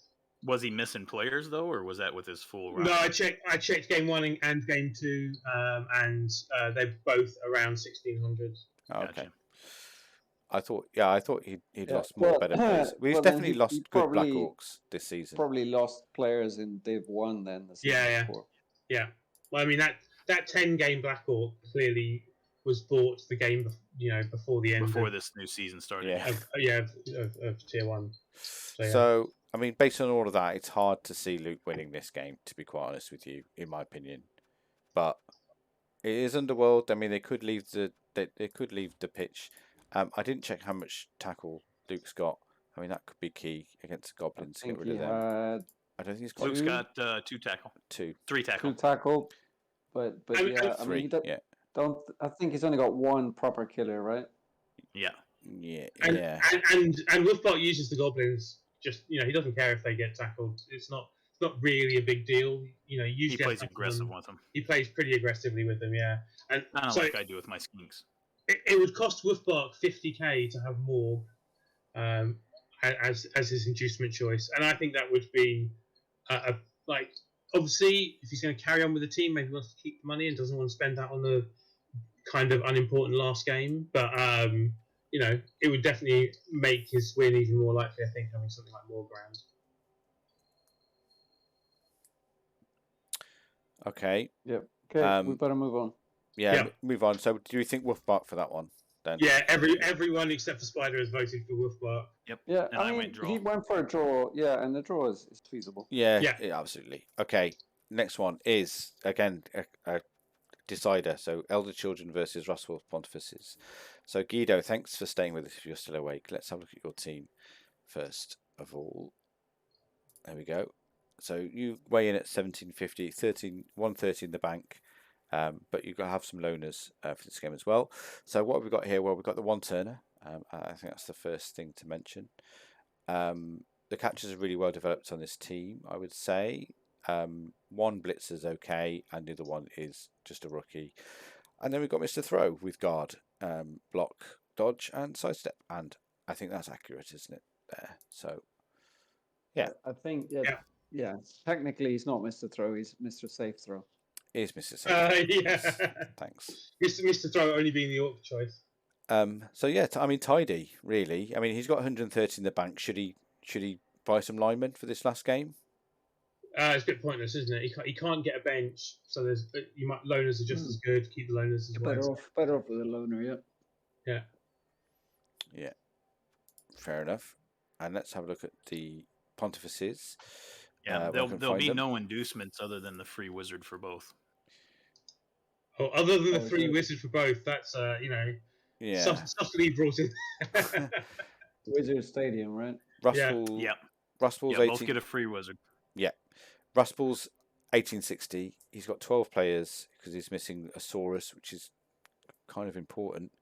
What anti-elf stuff has he got? So he's got 2 tackle. Well, 1 tackle mighty. Missing the Saurus in this matchup isn't that big a deal. 5 Saurus in the Crocs against High Elves is plenty. So yeah, it's only a block source. It's not like it's a killer or anything like that. That is true. And as the sort of lizard experts on the panel, what do you think then, Spider, for this one? I'll let you lead on this one. I think I went with the High Elves. Okay. But I could easily see this being a draw. And the more I look at it, Guido doesn't have to win. No, he doesn't even have to draw. He's guaranteed to stay. Yeah, he's definitely staying up. I think a draw makes it complicated in terms of tie breaks and deciders. Yeah, I mean, but a win gives him the championship. Guido knows that if he wins, he's the champ. Yeah. No one else can take that away from him. So yeah, that is true. Yep. Yeah, so he might be playing heavy to get the win, just to get the champ. Yeah, to get the title. So I'm definitely going to stay with the high elves. Okay. Yeah, I mean, it could come down to a couple of wizard rolls could decide it. Yep, both teams can take advantage of the wizard. So I kind of look at that as being a push. I don't think either team Yeah, be has a interesting to think decided actually advantage over it. as an option for. I mean, if I was in Guido's shoes, I would even be thinking, is it worth getting rid of the stadium enhancement for this game? So I was thinking about that, and you know, the lizards are going to be the underdog, right? Mm-hmm. So the lizards can spend their bank to actually get something useful. They could get a bribe, and they have a dirty player scheme. And a draw, basically a draw, is enough for Raspel to stay up, even if Andy. I think Andy Davo needs to win. What do we say, Danton? By 4-0, or 4. He needs to win. More He than needs to his win by opponent's 3 or 4, and the lizards need to lose by 2 or 3 at least. Yeah. But that's if Guido's Raspel loses. Yeah, and Guido's saying that this could be the last game that he plays with this team as well. Looks like he's kind of on the fence about continuing with them. Oh, if you win the championship, you have to come back with the team. You can't. Yeah, just you drop. can't. Yeah, you can't. That's what Niven says. That was the entire reason Niven played this season as well, right? Yeah, I think so. I mean, Yeah. I think Niven, if you want to bin the Chorfs, then we can all get behind that. Yeah. But yeah, Guido, come on, man! If you win the champs with this team, then you got to defend Guido. I said Andy. Andy can't promote. Andy's staying. No, he can. He can stay up but it has to be a massive win for him and a big loss for the Lizards. Oh, it's top 4 that stay. That's right. I'm thinking top 3. Top 4 stay. You're right. Top 4. Yeah. Yeah. But I mean, it's an ask. It's mathematically possible, but I don't think it's very likely, to be honest. He needs a lot to go right. Yeah. Guido says minus 54 CAS difference in 3 seasons is tiring. Jesus, it's an elf team in the top divisions of OCC. I mean, you have that's to what you expect expect. That. Yeah. Yeah. If you go in expecting anything else, then you're kidding yourself, really. Go to check my OFL Pro Elf team and see how many I've lost. Yeah, but are you challenging? I mean, OCC is particularly bashy, right? Yeah. Yeah, especially tier 1 and 2. I'd say a horrendous meat grinder. Oh yeah, absolutely. Sure. Guido's going Chorf. Get out, Guido. We're not friends if you go Chorf.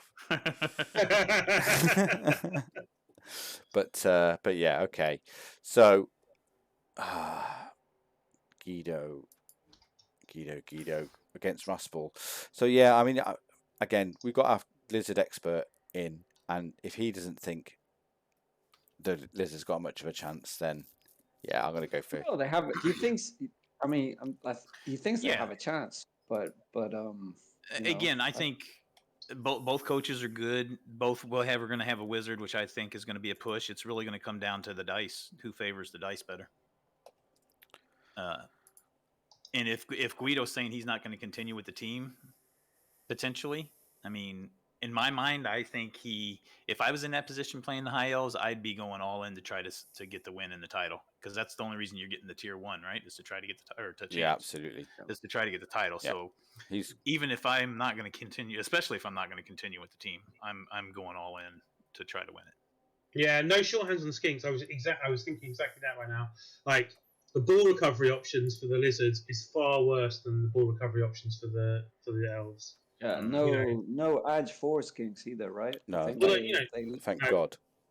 Yeah, they did have at least one. They had one. I mean, obviously, it's not as horrific as Spider's team that has 3. Yeah.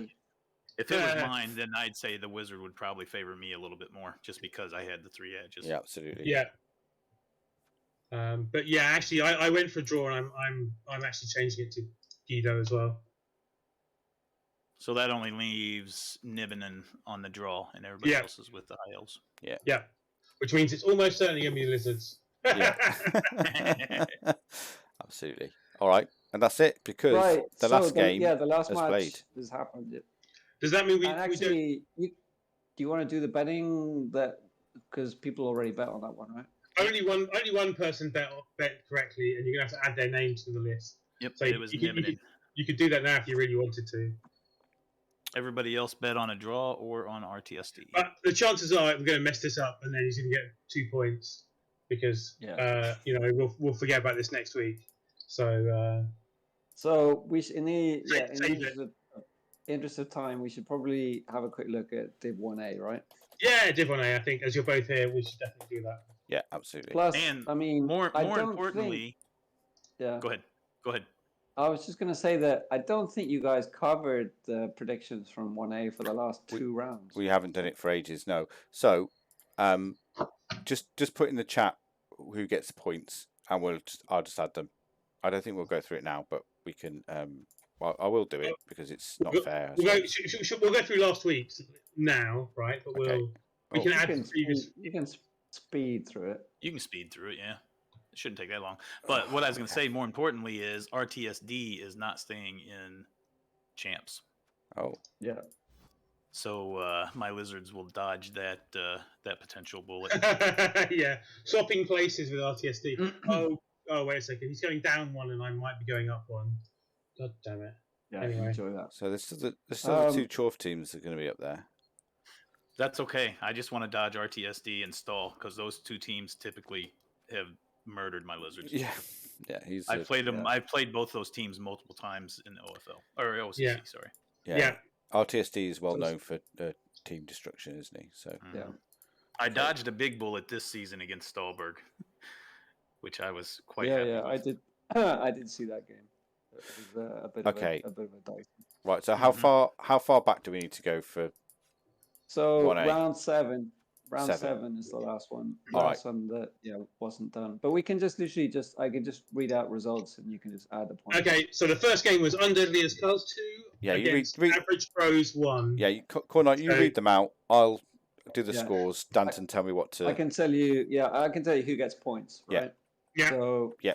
Points for Spider and myself. Boo.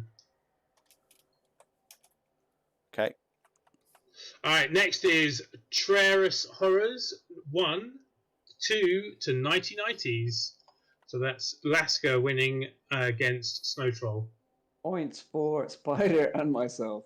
Hang on. I knew this was going to happen. Week 7, Black Watch against Celtic Tigers, 0-1 to Celtic Tigers. That's confusing, isn't it? Danton won that one. Jesus I Christ. did win that. And I bet on myself, and Dreamland bet on me. No one else did. Black Company Leftovers against Physics Boys, 2-0 to Black Company Leftovers. This is Khornight. You read them in the worst possible way. Yeah, I know. Is that on purpose? Nobody. Yeah, nobody got Nobody. Nobody. No one bet on that. Okay. No one bet on that. That time I actually swapped them around to make the winning team go first because it feels wrong when you say the scores the way around. So Lizard Orca Men Cola Guzzlers. Did you purposely choose a name that's so hard to say, Spider? No, well, I wanted to go because I went with a soda theme. And it was Orca Cola because the cola is a soda over here in these states. Yeah. So that's why there's Orca in the first and Cola in the second. Yeah. So Lizard Men, Cola Guzzards, basically. Yeah. Except Lizorca Men, Cola Guzzlers. There we go. Lizorca Men, Cola Guzzlers. It's easy. Kind of a mouthful, yeah. Yeah. Anyway, only 2 people got this one right. But because as we were saying, I think a lot of people expected Stahlberg to murder Spider's team. But Spider and Khornight both bet on the Lizards, so points for them. Actually, the other votes are for a draw. So we're draws, yeah. Yeah, I think a draw's likely there, isn't it? I expected it to be a draw because the Lizards will still have a lot of ways to score, right? Right, but for me to get murdered at the same time. Yeah, well. Yeah. Thankfully, I got lucky and the dice cooperated with me and not with him. Yeah, plus, I mean, you got away with a huge mistake as well. I remember in your first drive where you dodged away from the diving tackle piece without realizing it. Yep. but still got away with it. I should have got burned there, and I didn't. I got lucky. He stopped me from scoring, but he didn't. He wasn't able to score himself. We all know that if you dodge out of diving tackle without noticing it, it doesn't work. Yeah, we all know that. It did work. It did work. Came here to say that. Diving tackle worked. Yeah, diving tackle worked, and it was a turnover. But then the players actually weren't able to capitalize on it. I see. Okay. Yeah. So he stopped me on my offensive drive, but then I scored a defensive touchdown on his offensive drive, and that's how I won 1-0. Oh, very nice. And Guido says, "Have a good week. Thanks for recapping." Yeah, thanks, Guido. Sorry, I did see that earlier. Probably gone already, but Thanks. Yep. Yeah. Later, Guido. Good luck. Okay, week 8. Okay, week 8. Right, game 1. Lizard Orca Men Cola Guzzlers 2. Nice. Average Pros 2. Yeah, no one bet on that. Oh, surprising. So this one, no one one bet on a draw. Yeah, nobody bet on a draw. What happened? This one was, I went into the game planning on trying to win, but also I wanted to make sure I survived, which I didn't really have anything to worry about on that case because it's against the Pro Elves. Mostly it was making sure the Skinks survived, and then trying to get some SPP in places where I wanted them. But he wrote a blitz right off the bat, and of course, Elves with blitz is, a hairy situation. So he was able to get the ball and score pretty quick. And then he was able to Wizard and Eldril, right? Yeah, Eldril got MVP. Yes, Wizard and Eldril. Yep. Yeah. And then he was able to stop me from scoring again later on in my first half with the Wizard, and he was able to chuck the ball downfield and score a second touchdown in on his defensive drives. So he was up 2-0 going into half with his offensive side coming. And at that point, once he was going to score the second touchdown, I said, okay, I'm not even worried about winning or drawing. I just want to survive and make sure I get SPP where I can get it. Wow. This sounds like there's at least one Snake Eyes roll coming at some point. I don't remember what the specific roll was, but he definitely had a snake or two in the second half. On his offensive drive, I was able to turn him over and score quick and left like 3 or 4 turns left.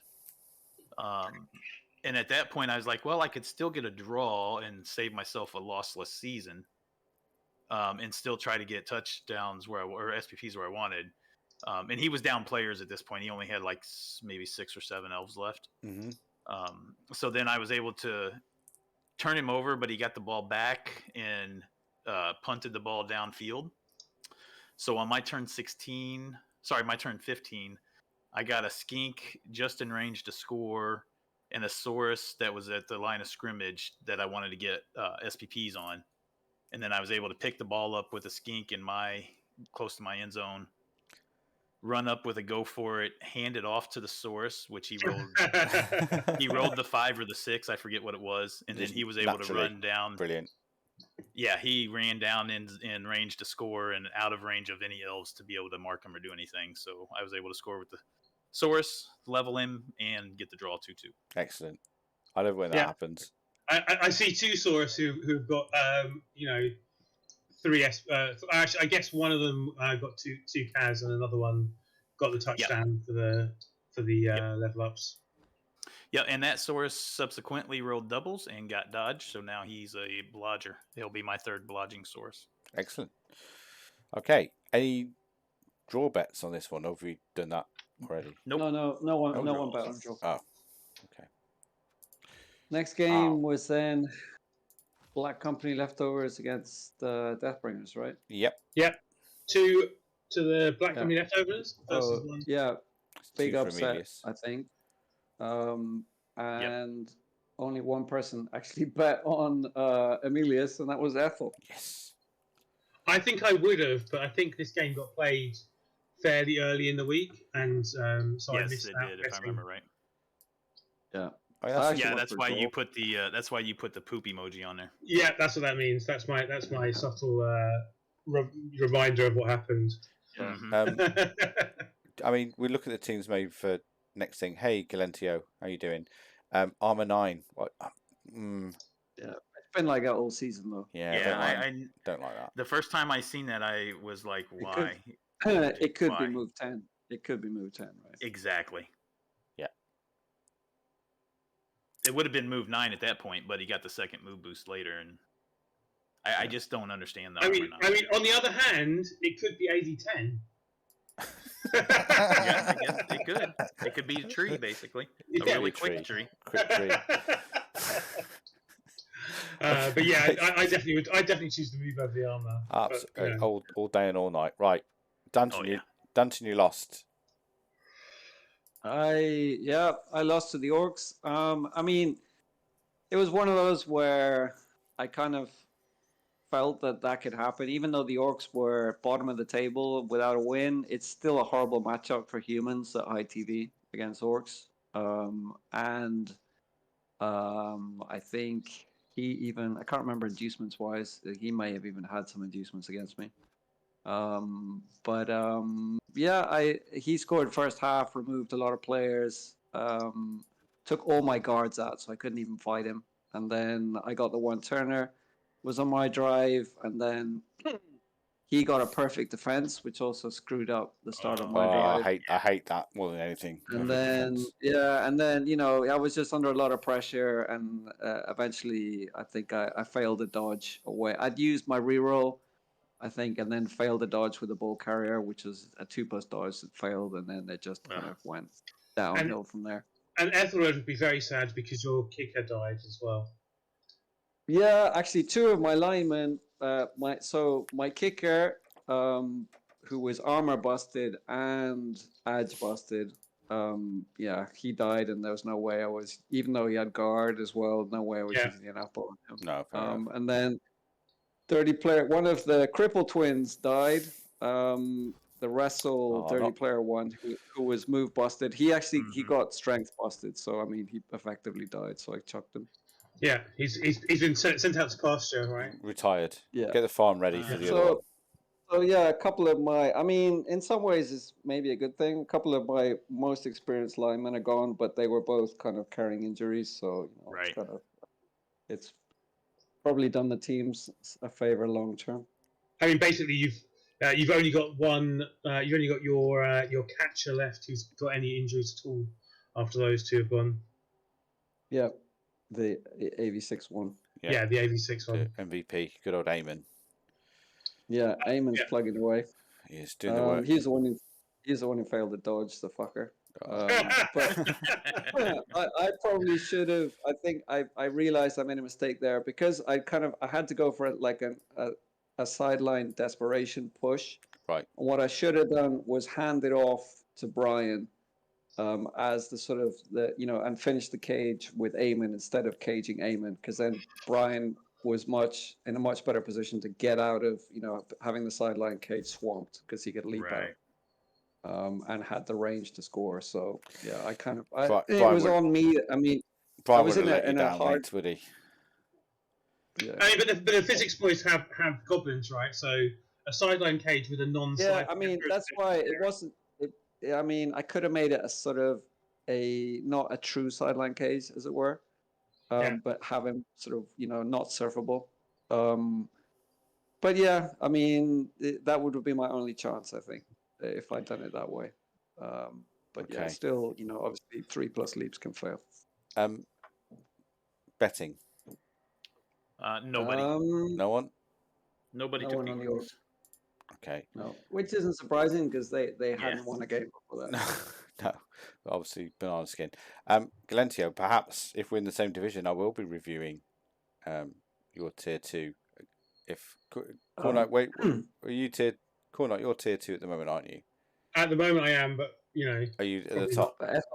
I thought you were not in a promotion spot. No, I'm not. But yeah, I don't know what I'm talking about. Okay. Next game, 1990s. Wait, are you going to get relegated from tier 3?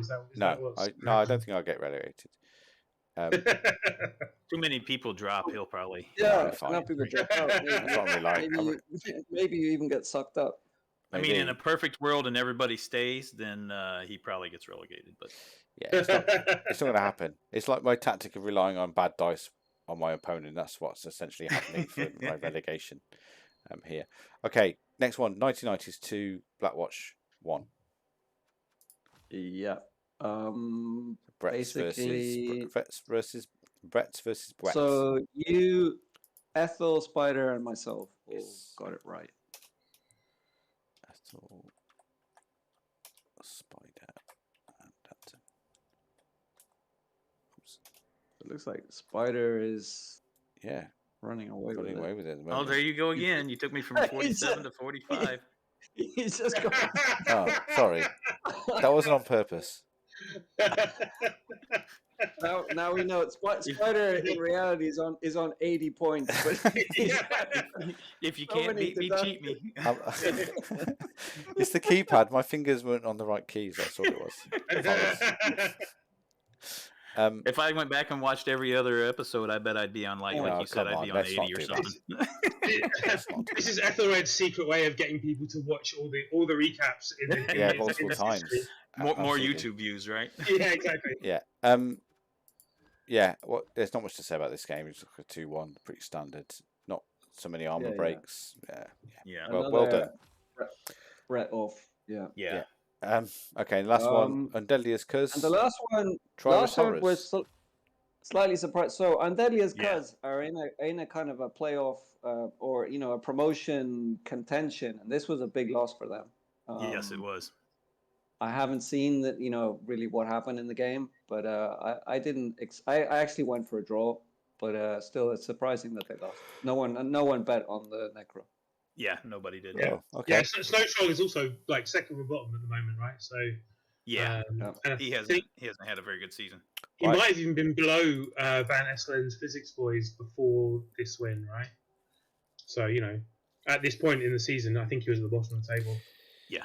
So there are 6 to go up. So it's 3 from 1A and 3 from 1B, plus any of those top 4 who are re-rolling. So that might happen, as we discussed earlier. So one game has been played here, right? From the round 9. So for round 9, there's one game played. No, yes, Deathbringers 99 is a draw. Right? Oh, God. exactly. So it was a draw, which is an interesting result because it still leaves everything kind of wide open. Yeah, it absolutely does. So top big 3 clash here is obviously Spider and myself. Yeah. So Spider, you're up, right? You can't be caught, and you're champ. Yeah, I'm champs on this one. Yeah. So because of that draw, because of that game being played, there's no way they can get. Actually, there's no way even if it happened. I was locked in before week 6. Yeah. Or before last week. I mean, week exactly. There was never any doubt. He was. It's more for Danton's side right now. Here for me, I mean, a draw means I go above Stahlberg, but I'm still, I think, on TD difference, Lasker is above me. But there, if the Undead win their last game, then I think I might even be 4th on TD difference. So a draw gives me a chance to go up, but I kind of depend on other results. A win means you go up for sure. Yeah. Okay. Are we down as far as can Emilius go up as well? No. So Emilius is out of the picture. Whatever happens, right? He's out of the picture. The only other team that can go up is the Undead. Right. And I'm getting a shitload of inducements as well because obviously I had my team kind of beaten up by the Orcs too. Yeah, because I'm at 2280. Yeah. So here it all comes down to, does Spider want to preserve his perfect lizard team and just get out of my way, or does he want to rough and tumble and risk losing some of his nice players? Well, I can tell you right now, the biggest thing in my mind, obviously, is making sure I don't lose anybody. But I would like to at least get the draw to keep my lossless. Yeah, absolutely. Season. But if I don't, if I lose, I'm perfectly okay with that as long as everybody survives. And there are still, I think, a couple of pieces that I could level potentially. Yeah. I got a Mighty Blow block source that's 1 casualty away. I've got my Mighty Blow source that's 3 SPP away. I'd really love to get him block. So wait, when are you two playing? By the way, out of interest. Sunday evening.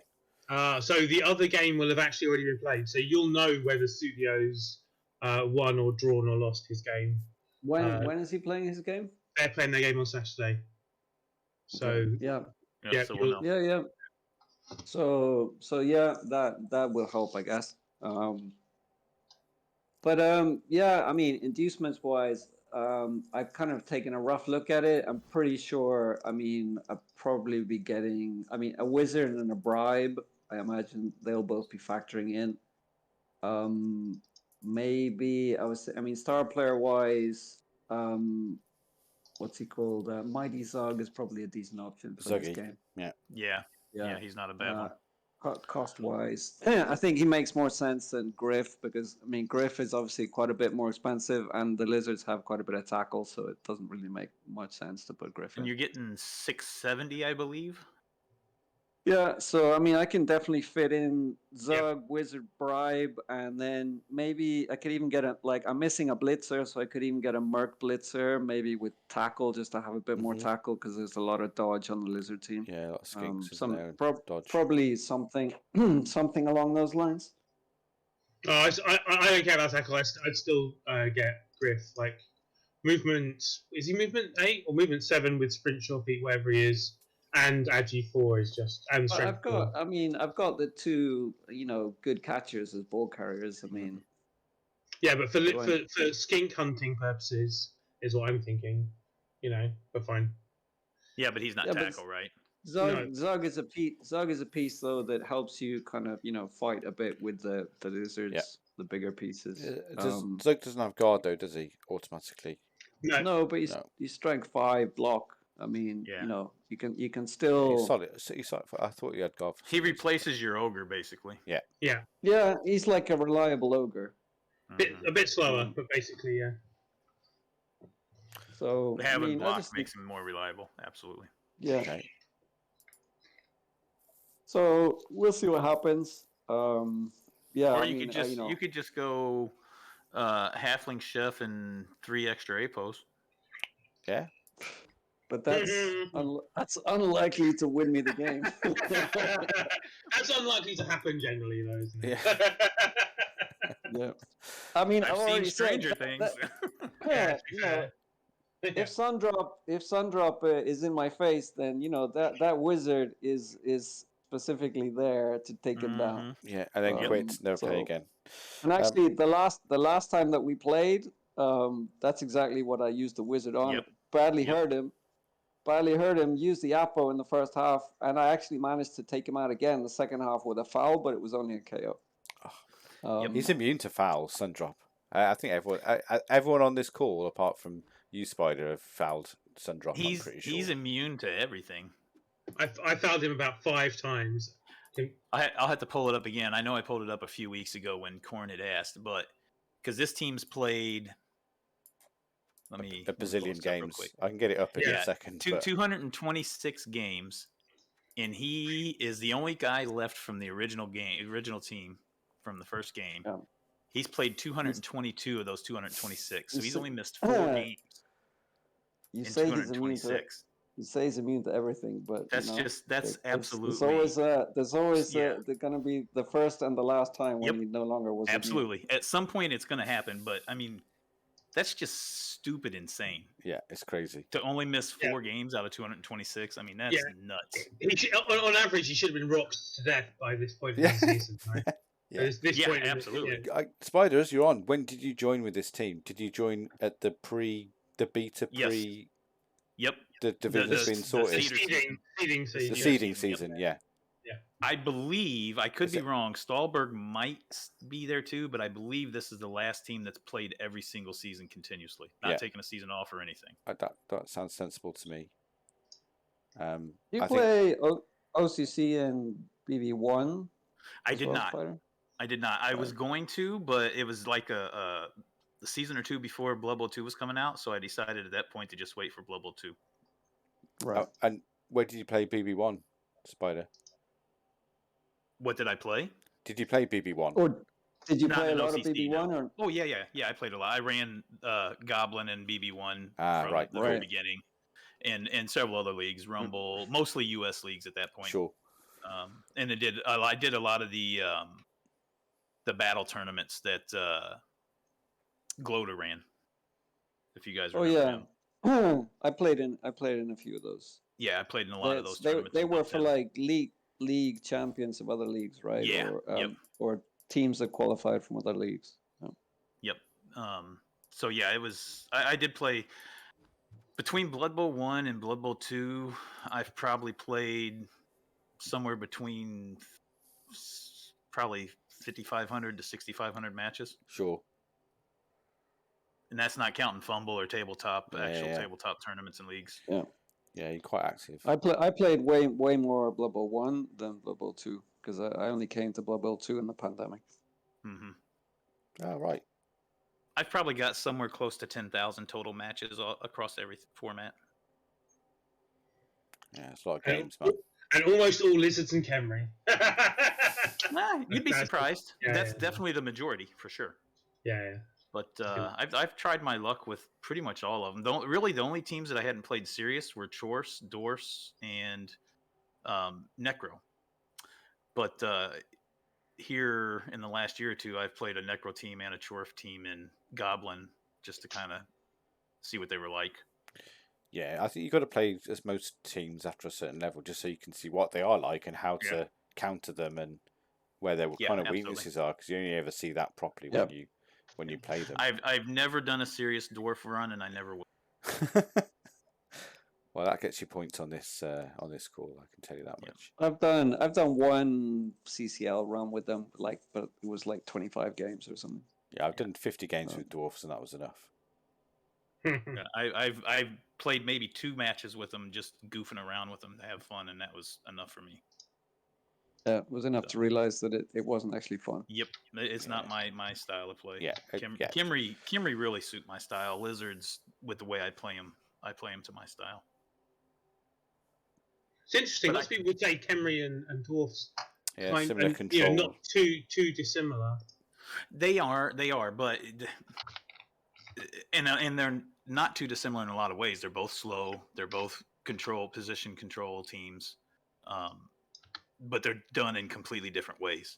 Like I can position and control the pitch with 3 to 4 guard on a Khemri team. You need 6 to 8 guard on a dwarf team to really be solid at that. Yeah, you're talking about 3 to 4 guard on 4 strength 5 players instead of a bunch of strength 3 all having to kind of be equally guarded up. Yeah, really. exactly. Yeah. Well, and where I think a lot of people overcomplicate Khemri is they don't use their skeletons the right way. You really, with Tomb Guardians being as slow as they are, you need to have one. You spread them across the pitch. You don't group them together, and you use the skeletons to protect the Tomb Guardians. To support them and help them free themselves up. Exactly, a system to help protect them a little. Because if you get them spread out and you don't protect them, then if your opponent knows what they're doing, they're going to get that guy down and foul him, and then you're going to be in a lot of trouble. Yeah. Or if they've got players they don't care about, they can stand them next to a Tomb Guardian and absolutely, and keep them out of the way. Yep. Yeah. So but if you have all your Tomb Guardians together in the same little square in the one part of the pitch, then you're never going to catch up to your opponent, especially if you're playing a really fast team. Yeah. You're done at that point. That's a good point. But, I love me some Khemri. I mean, Khemri, they do have 4 move 6 players, so they are faster than dwarves. Okay, so that's 1A. So it's looking, obviously, Spider Europe.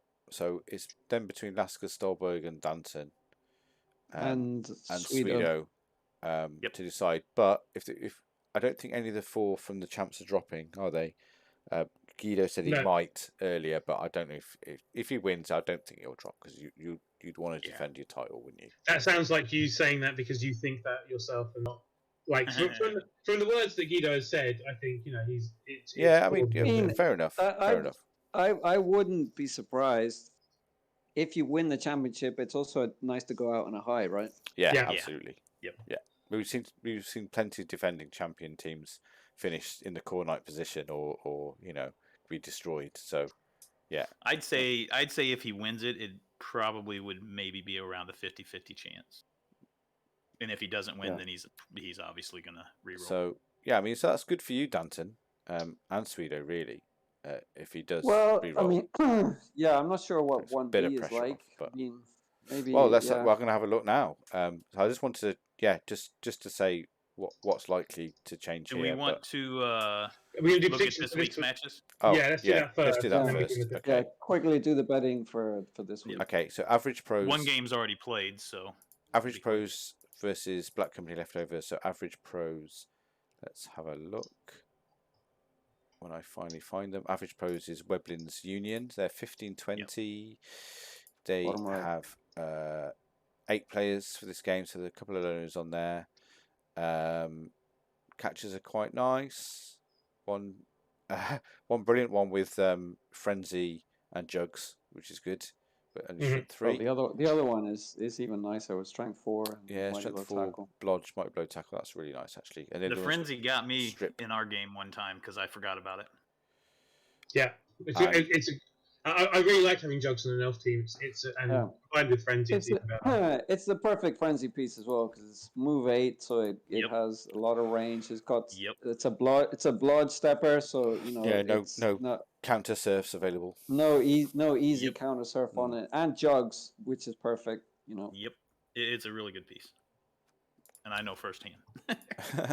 Okay, Blank Company Leftovers, which is this Necro team. Now I think this Necro team might be one of the ones nearly as old as yours, Spider. They're old, aren't they? These ones, but it's as old as that. It's almost as old as what's his name, Chaos team, Sarberg's Chaos team. Yeah. But and actually, like while we were, we kind of talked about the armor for a second, and then we moved on. And it was afterwards I remembered he used to. Did he used to have 2 agi up balls? Yes. yeah. Is this armor up? A reaction a to that. reaction to losing too many players. He's like, I don't want players to die anymore. I'm going to give them all the protection skills first and foremost, right? So maybe. Yeah, he's also given armor to a zombie, admittedly a which- strength up zombie, which is kind of funny. But he's basically got 3 2 flesh columns now, rather than just 2 of them. I mean, that's fine until you come up against Chorfs and Chaos where they don't care where what it doesn't what your matter. armor is. Yeah. No, I agree, but I think it's interesting to try and think of what his thinking is, right? Yeah. So And 3 tackle. So yeah. No betting mighty.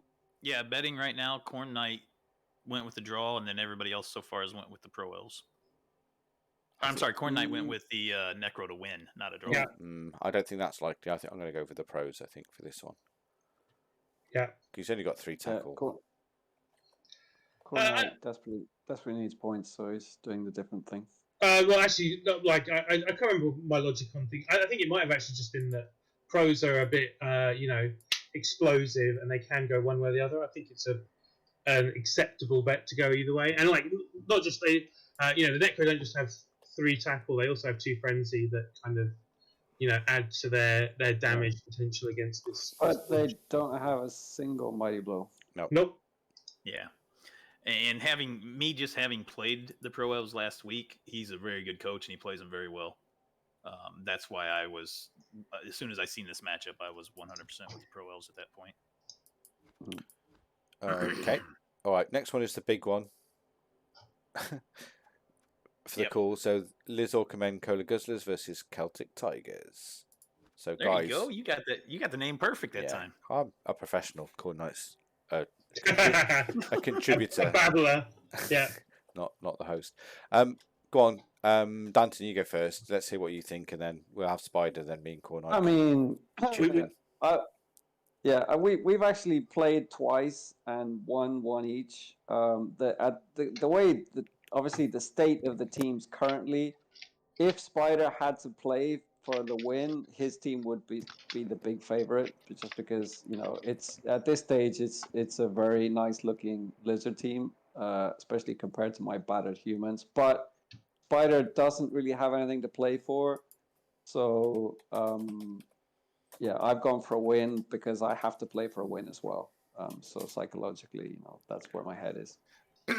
Yeah, and it should be telling to everybody that initially I took myself because I always do. I'm never going to bet against myself.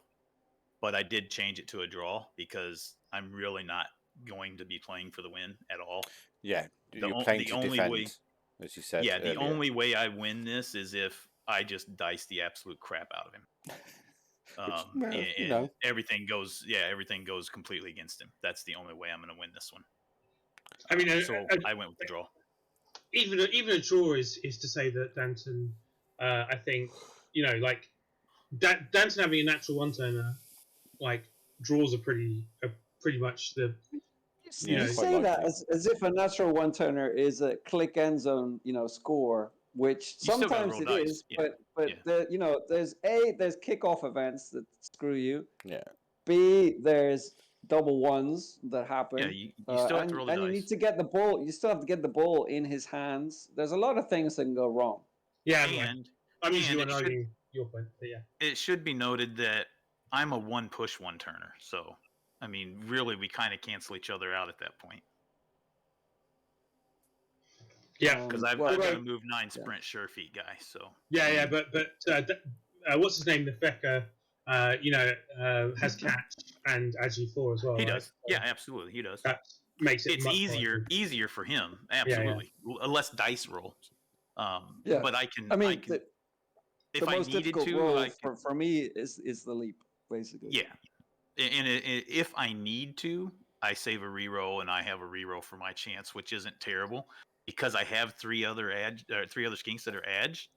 It's a normal pass to that guy. He's just got to make the 3+ catch, and then I've got the built-in rerolls for the dodges and for the sprint and sure feet, or for the sure feet for the 3 go forwards. Yeah. So anyway. I very, very rarely one turn with him because I usually don't have to.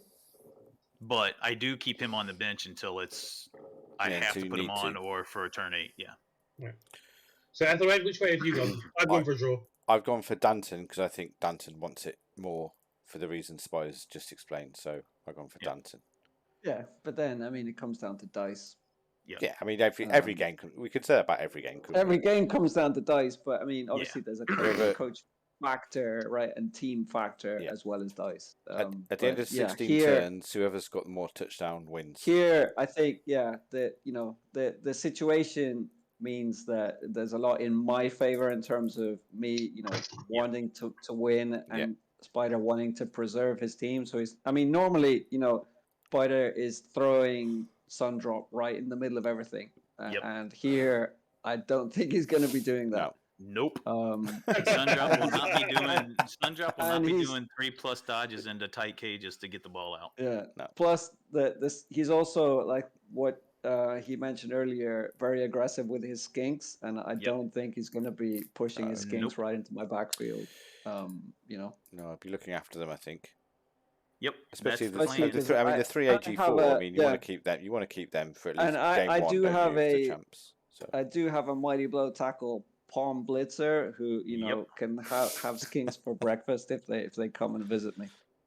And the second that guy goes on the ground, he will be getting gang fouled with everything. Because that's the one guy that scares the crap out of my team. The most likely scenario is that Sundrop is going to get sent off for fouling. Yep, and I already mentioned that to Danton earlier that the first chance Sundrop has, I will probably foul with him to try to get him sent off. Yeah, that's fair enough. I actually did the same thing against the Pro Elves last week. I fouled with Sundrop on turn 3 or 4, I think, trying to get him sent off. Yeah, but obviously the most likely result now is that Sundrop takes out half my team fouling. Yeah, obviously. He never gets caught, right? Okay, the next game has been played, so we can't bet on that one. And the next game after that is the Physic Boys versus Undeadly as Cuss. So again, Physic Boys are the Orc team coached by Van I was Eastlane. actually, playing against Van Eastlane, with the fact that he was bottom as well, I wasn't expecting a lot, but I thought he played well against me. I haven't really seen. He's bottom. I haven't seen pretty much bottom all season. Yeah, well. The standout thing about his team is that 4 goblins, right? So you think immediately, well, that doesn't look right. But actually, he used them reasonably well against me, and they're a pain because they give the orcs more mobility. But it depends on the matchup as well, right? Against my team, they were kind of annoying, and I couldn't kill them, even though I have the Palm Blitzer as well, who just, I think he KO'd 2 of them, and that was it, and they just came straight back. But yeah, I've actually bet on the Orcs winning this. At the same time, obviously that would be good for me. So Yeah. we'll see what How happens. does the how do you use the pro? Does he re-roll everything, or sparingly? He used it a lot, especially Yeah, on the he troll. used it. Oh, used Troll's them a got lot pro. against- Yeah, fair enough. He's got 3 pro. Yeah. Yeah, He used all of them a lot against me. Pretty much every chance he could, he used pro if he could. yeah. I've seen actually, vampire teams with F pro. in the game against me, the pro actually helped him a lot. Yeah, I think if I remember right, it was about 50-50 against me, but that was early in the season. What I remember, I might have even been week 1 or 2, but what I remember playing against him was I expected his game playing strategy to be really odd and off the wall just because his team build is kind of odd and off the wall. Yeah. But but he it played wasn't. pretty solid. He did have a few things I thought that was a little bit out of the ordinary, but for the most part, I remember him playing pretty solid. Yeah, you he's played definitely week a 2. better. He's a better coach than the build would suggest. Sure. Yeah, absolutely. I but- agree. Yeah, maybe that's why the build is a bit odd, because he's a good coach and he's got bored of just playing Orcs normally, so he's just experimenting with the 4 Yeah. gobbo Or to build. throw his opponents off, maybe. Yeah, absolutely. I mean, I think there's a lot to be said of finding what works for you and playing to that style. And if and like orcs can be really painfully slow, and sticking 4 goblins on them, that's 4 players Absolutely. who are movement 6 instead of movement 5 and have dodge and have stunty, so they're suddenly a lot more mobile. Yeah, and no thrower either. So I mean, clearly knows what he's doing. But yeah, okay. So what do you guys think? Khornight and myself both picked the undead. My reasoning behind that was because the undead have everything to lose here. They're playing for the win. Yeah, but the same. I mean, it was the same in the last round, right? And they lost. I mean, I don't know exactly what happened in that game. But I mean, the pressure is on the undead, right? Yeah. Yep, absolutely. And Orcs aren't that easy for them to beat. They're not. I mean, typically they're not a good matchup. With the goblins, though, maybe that could help them a little bit, because they do have 2. Their whites are both good for killing goblins. Tackle mighty blow, absolutely. One's got piling on as well, of course. He did lose his super mummy. Yes, he did. Oh. He eventually. It got strength busted. He tried to keep it for a game, I think, and eventually just fired it. Yeah, I remember that one now. Well, yeah, because he was still basically a flesh golem at that point. But, yeah. Nobody took a draw. Yeah, it's going to go. I do think it's probably going to go one way or another, right? This isn't like both teams. Do the Orcs need to win? But the undead definitely want to win, right? I mean, I don't think the Orcs are. They're demoting. Yeah, the Orcs are sunk no matter what, I think. But I think that they'll still play for pride, right? Yeah, not to be the last team. Yeah, if he's not to be in the Khornight position, I think Venator Slade will. There is no Khornight position in tier 1. I just generally making it the 10th place for everyone. The Khornight position in tier 1 is second, because that's where I came in. Oh no, I think I won my tier 1 division. Did I win it? I can't remember. I think you came first and I came second. Yeah, okay, there you go. Okay. As many times as I've been in tier 1, I quit keeping track. Yeah, that's it. I've only been once. When you've been so often, it's not worth remembering. Yeah, because I've been in champs this will be my 5th time, so I've been back and forth almost every season. Okay, last game, Blackwatch. I can barely keep my eyes open. I've got to be honest. Right, Blackwatch versus Troris Horrors. Yeah, so, every time Danton and Spider start talking, I watch the screen. Ethelred looks like he's about to nod off. Last one. 5:15. Yeah, last one. So Snow Troll, he's Necro as well. He's got a bit healthier squad. He's just missing a zombie, though it is a block guard one. He had more rookie wolves, didn't he? Or no, I'm thinking of a different team. But he's got 1 rookie, 1 quite good one. No, he had the 2. He had the 2 edge wolves. Right. He had the 2 really really nice ones. The other one had and Mighty one died Blow earlier. and Edge 4, I think, but that one died. I think he's the one. He's the one early in the season that was playing really, really defensive with his wolves, like not using him, being aggressive with them at all, trying to Exactly. protect He them. was like using them both as sweepers. Which I have a feeling he's relatively new, right? I think like he's in UKBBL as well, and I remember only a handful of seasons ago him not being very good. So I assume he's perhaps he's got learning. better, right? Yeah, and I think Maybe. he's Yeah. So- Anyway, I've gone for a draw. Yep. Okay. Danton and Dreamland went for the draw. Khornight look. went for the Necro, Snow Troll. yeah. And then I went for Zulu, the Bretts. Zulu, yeah. One thing I didn't mention, I played against Zulu in round 7, and He's got I level won to that come. one. Yeah, I won that one 1-0. Yeah. And it was actually a case where he potted about on the halfway line, and I went in on purpose with my Palmer on turn 7. No, my turn 6. So just before his turn 7, as Mr. Foulbait, and he literally failed to score on turn on his drive because he was so tempted to foul my Palmer And that he he fouled. couldn't get people forward. Oh, nice. But I mean, it's pretty It was solid like- looking. I it mean, was- we've got a couple of armor busts there, but Yeah. No, I mean, he's a solid coach. Yeah, but it's it was killer. interesting. And he Yeah. plays the Bretts pretty good. yeah. Okay, well, I think I'm going to go for the Bretts for that one. So yeah, that's it.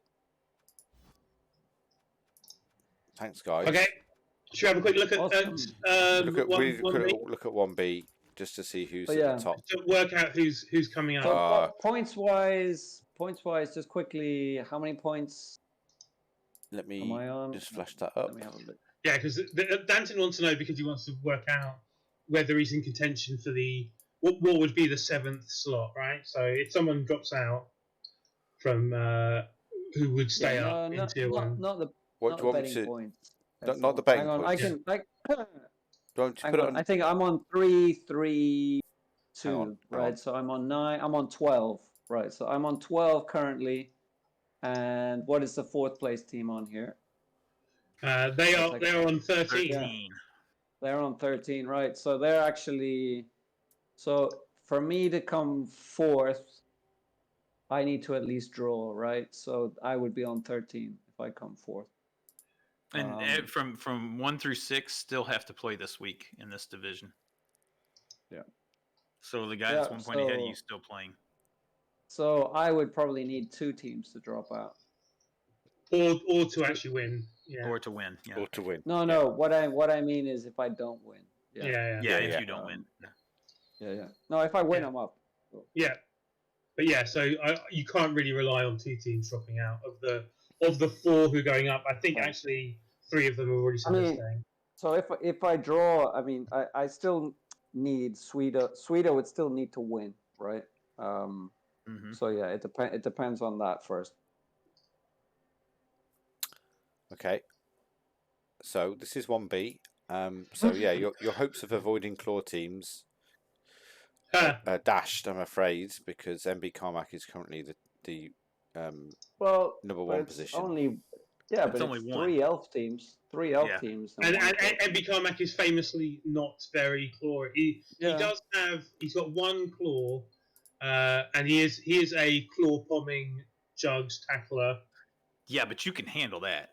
A good coach, which in champs you're going to have good coaches, they can handle 1 claw team piece. Yeah.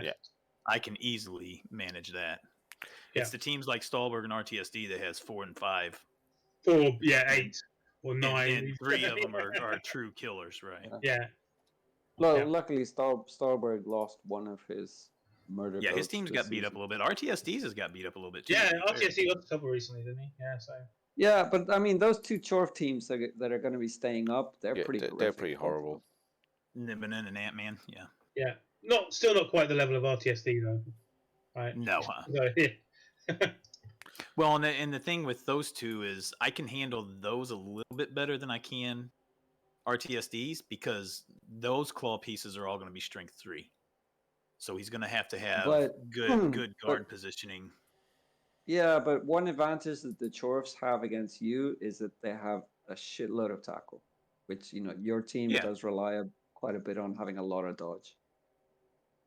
Yeah, but the pieces that I'd be dodging with typically Yeah, are but edge 4, so it's going to be a 2+ dodge anyway. yeah, you But have that still more. doesn't mean I still fail on a 1, right? You have And then the speed advantage. Yeah.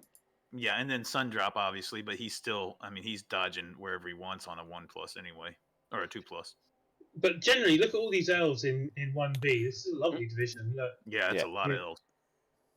A lot. And there's even rats in 5th there. Yeah. And Nibinen's only Yeah. got 2 claw pieces. They are both killers, but Yeah. one's But armor typically 8 though. that's pretty normal for a Chorf, so Yeah. because they have to have a double. Again, 2 I can handle pretty easily. It's when you get 4 that it's just nasty. And Ant-Man's only got 2 claw, and neither one of them are true killers. They're just claw mighty blow. Yeah. So Sanctuary Fadge is actually playing against Kinroth, who's in 4th place, and if Kinroth wins, he could actually overtake MB Carmack. Although I guess that Trunkhead and Fisher King, would still overtake at this point, right? So yeah. And Trunkhead's a really good coach. Yeah, I think he's almost certainly going up, right? Yeah. And MB Carmack is almost certainly going up. Even Yeah. if he loses, I think chances are pretty good. To be completely honest, I think this is about the best that Champs is going to ever look for these lizards. I don't think I've ever had it going to be this claw light as it's going to be. Yeah, it's basically going to be looking like 3 claw teams, right? Yeah. Yeah. I mean, depending on whether Stahlberg goes up or not. So that's another incentive for you to. I think for you to let me overtake Stahlberg. I think Stahlberg's got quite a lot to do, haven't they? Really, they can be caught by. No, but he's ahead of me, right? Swedo, so yeah. if I lose, he's played. If I lose, then Stahlberg. Yeah, he's already played. Yeah. Well, it depends on Swedo too. If Swedo wins, then Stahlberg's done. Does he win the tiebreaker against you? No, he doesn't. If we would have 3. Oh, because he's on 10. He's on 10, so he goes to 13. Yeah. If Swedo wins, he's ahead of Stahlberg by a point. If Swedo wins, yeah. But then, for sure. Now, who wins this tiebreaker between you and Stahlberg? Do you know? It's TD difference. So at the moment, it's Stahlberg to win by 3. 3, yeah. And if I lose, my TD difference is even worse. So okay, I have to at least draw. Yeah, I'd much rather face your team next season than Stahl's. I'm due a payback dicing after the a couple of weeks ago. Yeah. All right, guys, I'm off. Yeah. So no worries. Yeah. Is anyone still on? Khornight? Oh, there's bound to be someone on. There'll be some US guys now, won't there? Or Spider, are you doing a CCL run or anything? No. I won't be doing CCL again until Blood Bowl 3. Ah, how's your assuming we have something in Blood Bowl 3 like that. How's your house building going? It hit a bit of a snag. That's why I was late today. We actually had to pick a new lot because they started doing the dirt excavation and yeah. Well, the bottom layer where they got down to was farmland, and whoever owned the land before many years ago used I don't know what you call it there over in Europe, but over here we call it creek rock. It's kind of finer rock and it holds water. Right. So they basically would have to clear that level out and then build that dirt back up to have a solid foundation to lay the concrete on. Yeah, like a porous rock, like chalk or something. Yeah, and because we're in our rainy season here, that means it's probably going to be at least another 4 to 6 weeks before they can even have the land dry enough to start doing that. And we don't want to wait that long. Absolutely. So he had 2 other lots and 2 different subdivisions right next to that one. So we went today and looked at those lots, and we actually, one of the lots we looked at, we like it way better than where we were going to be. Yeah, cool. So we're switching over, and he's going to be able to get things going in the next 2 weeks on doing the excavation work and getting the foundation poured. So That's good, man. It must be exciting to be building your own house. I mean, that I got to tell you, in Europe, that's like so rare. yeah. I mean, surprising. everything's been built on basically. Yeah. But is there also a thing? I know my dad lives in Seattle, and like when you retire, you're allowed to sell one house without paying tax on it, right? So, Well, no, it's a little different. Well, at least in Missouri, I don't know if this is nationwide or not, but in Missouri, if you build a new house and you live there for 2 full years as your main residence, then you can sell that house and you don't get taxed on any of the equity or any of the profit that you make. Wow. So there's actually people that will build a house, move into it for 2 years, and while they're living there, start building another one, and then in 2 years they'll sell it for a profit, and then move into the one they were building. Yeah. They just keep doing that process over and over. Like I know a person that was doing that and pocketing, between 50 and 100,000 every time they were doing it. So yeah, it is a thing, and because there's so much wide open space here in the States, there's new construction. It's always space all over the place. I imagine, everywhere. It's crazy. Whereas here, it's all protected or green or, like Khornight says, built on already, or brown sites or exactly full of fucking plus the Saxon skeletons or something. Population density is just massive, especially in the south of England. Yeah, and here it's not like. I seen something the other day, which I didn't know this, but seen something that said you could fit the entire world's population in the state of it was either Texas or California. I don't remember. It was some crazy thing like that. Yeah. You think about that, and that just blows your mind. If every person had like a square meter, Yeah, it was just nuts when I read it. I was like, holy crap. I mean, the density of population that you have in somewhere like Calcutta or something, compared to the amount of space in America, that is just like driving through Oregon and just like, or even not driving, but we went to a forest in Oregon, and I actually got kind of agoraphobic over, I've never been so far away from a hospital and from safety and from another living human being as I have been in Oregon. Yep. Yeah, because that's all woodlands out there. Yeah. You say that though, but I haven't looked at the numbers, but I would be very surprised if Argentina didn't have a way lower population density than the US. Yeah, generally. I would say, But there are parts of this country where there's just nothing. Yeah, absolutely. But like really, especially in the south, we're right? talking. What? Yeah, mostly in the south, but parts of the north as well. But here it's a population of around 40 million, and so that's less than the population of the UK, in a country that is about sort of at least 10 times bigger than it. Yeah. Yeah, it's really mind blowing when you think about some of the stuff, to be honest. Yeah, Spider, I was having this conversation today because I've been to Cambridge today and back, right? So that's a 3-hour drive, and for a Brit, that's a long way. Yeah. But what would you say a long drive is?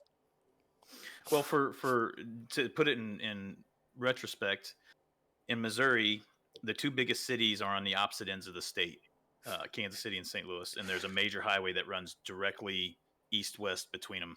And it's about 12-hour drive. No, it's almost exactly a 3-hour drive. Right.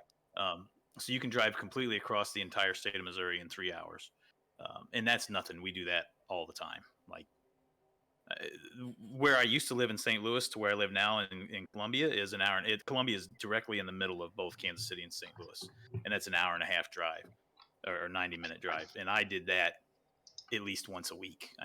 That's nothing to do that with my eyes closed. So yeah, a long drive here would be kind of like from where we're at to my wife's sister's house in Dallas, Texas, which is about a 12-hour drive, 11 to 12-hour drive. That's a long drive. I think you could do up and down Britain in 12 hours, I think, more or less. Yeah, and I do that all at once. I don't even do breaks. Jesus. Stop to go to the bathroom, and that's it. I don't stop overnight. I typically, here I'm typically doing like a 10, 11-hour drive at least once a year. Oh, yeah. Jesus. But here you could probably tip to tip driving. You're looking at least 30 odd hours, I would say, to go from one end of the country to the other. It's worth mentioning as well that Ethelred saying it was a 3-hour drive from Bristol to Cambridge. That's for 140 miles, Yeah. which, with a, Single what I would highway imagine between 2 a highway points. is, Yeah. would you doing like 2 hours, right? Yeah, Right, because Driving it consistently 70 miles an hour. yeah, absolutely. The longest I've driven at one time without stopping is probably about 18 hours, I think. Besides the normal stopping to eat and to go to the bathroom. Yeah, for sure. Yeah. I've driven down to Italy once, but that was, a long time ago. And Guys, I better drop off, or my wife is gonna start causing problems. Glaring. So, you're getting Jimmy trouble. Who's on? well, it's like dinner time here. But no worries. Cheers, Danton. Take it anyway, easy, man. Good cheers, luck. guys. Good luck in your game. Spider, see you on Sunday, and we can have a final absolutely. recap next week. Yeah, absolutely. Thanks. Cheers, guys. Khornight, I know you guys. Oh, go on. I know Sorry, this Spider. this was, as I say, I know this is a little bit later than originally planned. Than 2200 was original plan, but if you guys were ever to push back to later in the evening, like even 2100, I could swing that once a week. So I think we could definitely join in on those. That's what I'm thinking. Maybe Khornight, we could do one late night one, and the rest one midday and maybe one late on a Wednesday, and then we can do a bit more then, can't we? Yeah, fine with me. Although child bedtime dependent, obviously. So I have my son every other week, so I would much rather do this, next week when I don't have it. I can be loud, but this week's fine. But for me, this week starting at 11:30 was actually better for me because he's had a bit of a cold. So it would be good to have you on, Spider, next season, because obviously you're in the champs and we cover the champs anyway. So it'd be good to have your insights. And if Danton goes up too, the night if we're in the same division, Danton and I, that would be the ideal night to do that, right? Because Danton's a little bit closer to my time zone than you guys. Absolutely. I guess he's right in the middle, but I could even, like I said, I could swing as early as 2100 if that works better, or 2200 is perfect actually. I think 22 is good for us. It just happened that tonight everything fell into place for us to go look at these lots, so we had to go do it. It's fine, man. It was kind of on us as well because we I moved it around a few times as well. So, but yeah, all right, cool. Well, Khornight, are you ready to raid? Thanks for watching, everyone. If you've got no one left, thanks. Well, so we have a choice because basically almost no one is streaming Blood Bowl. The most viewers I can see is Practical Snow. He is a really good coach. He's streaming a Rebel game, which looks like he's just started. But I think the reason that very few Blood Bowl streamers are about is because Jimmy is playing Among Us with a bunch of them. So we could raid Jimmy, or we could raid Practical Snow. Well, how many viewers have we got? But none. 2. We did have like 7, but now we have 2. Right. We'll do let's do Practical Snow. Yeah, do the Blood Bowl guy then. Yeah. Yeah. Cool. All right. Thanks, everyone, guys. And thanks, we'll everyone. Catch you next time. See you next time. See ya. Bye. Bye.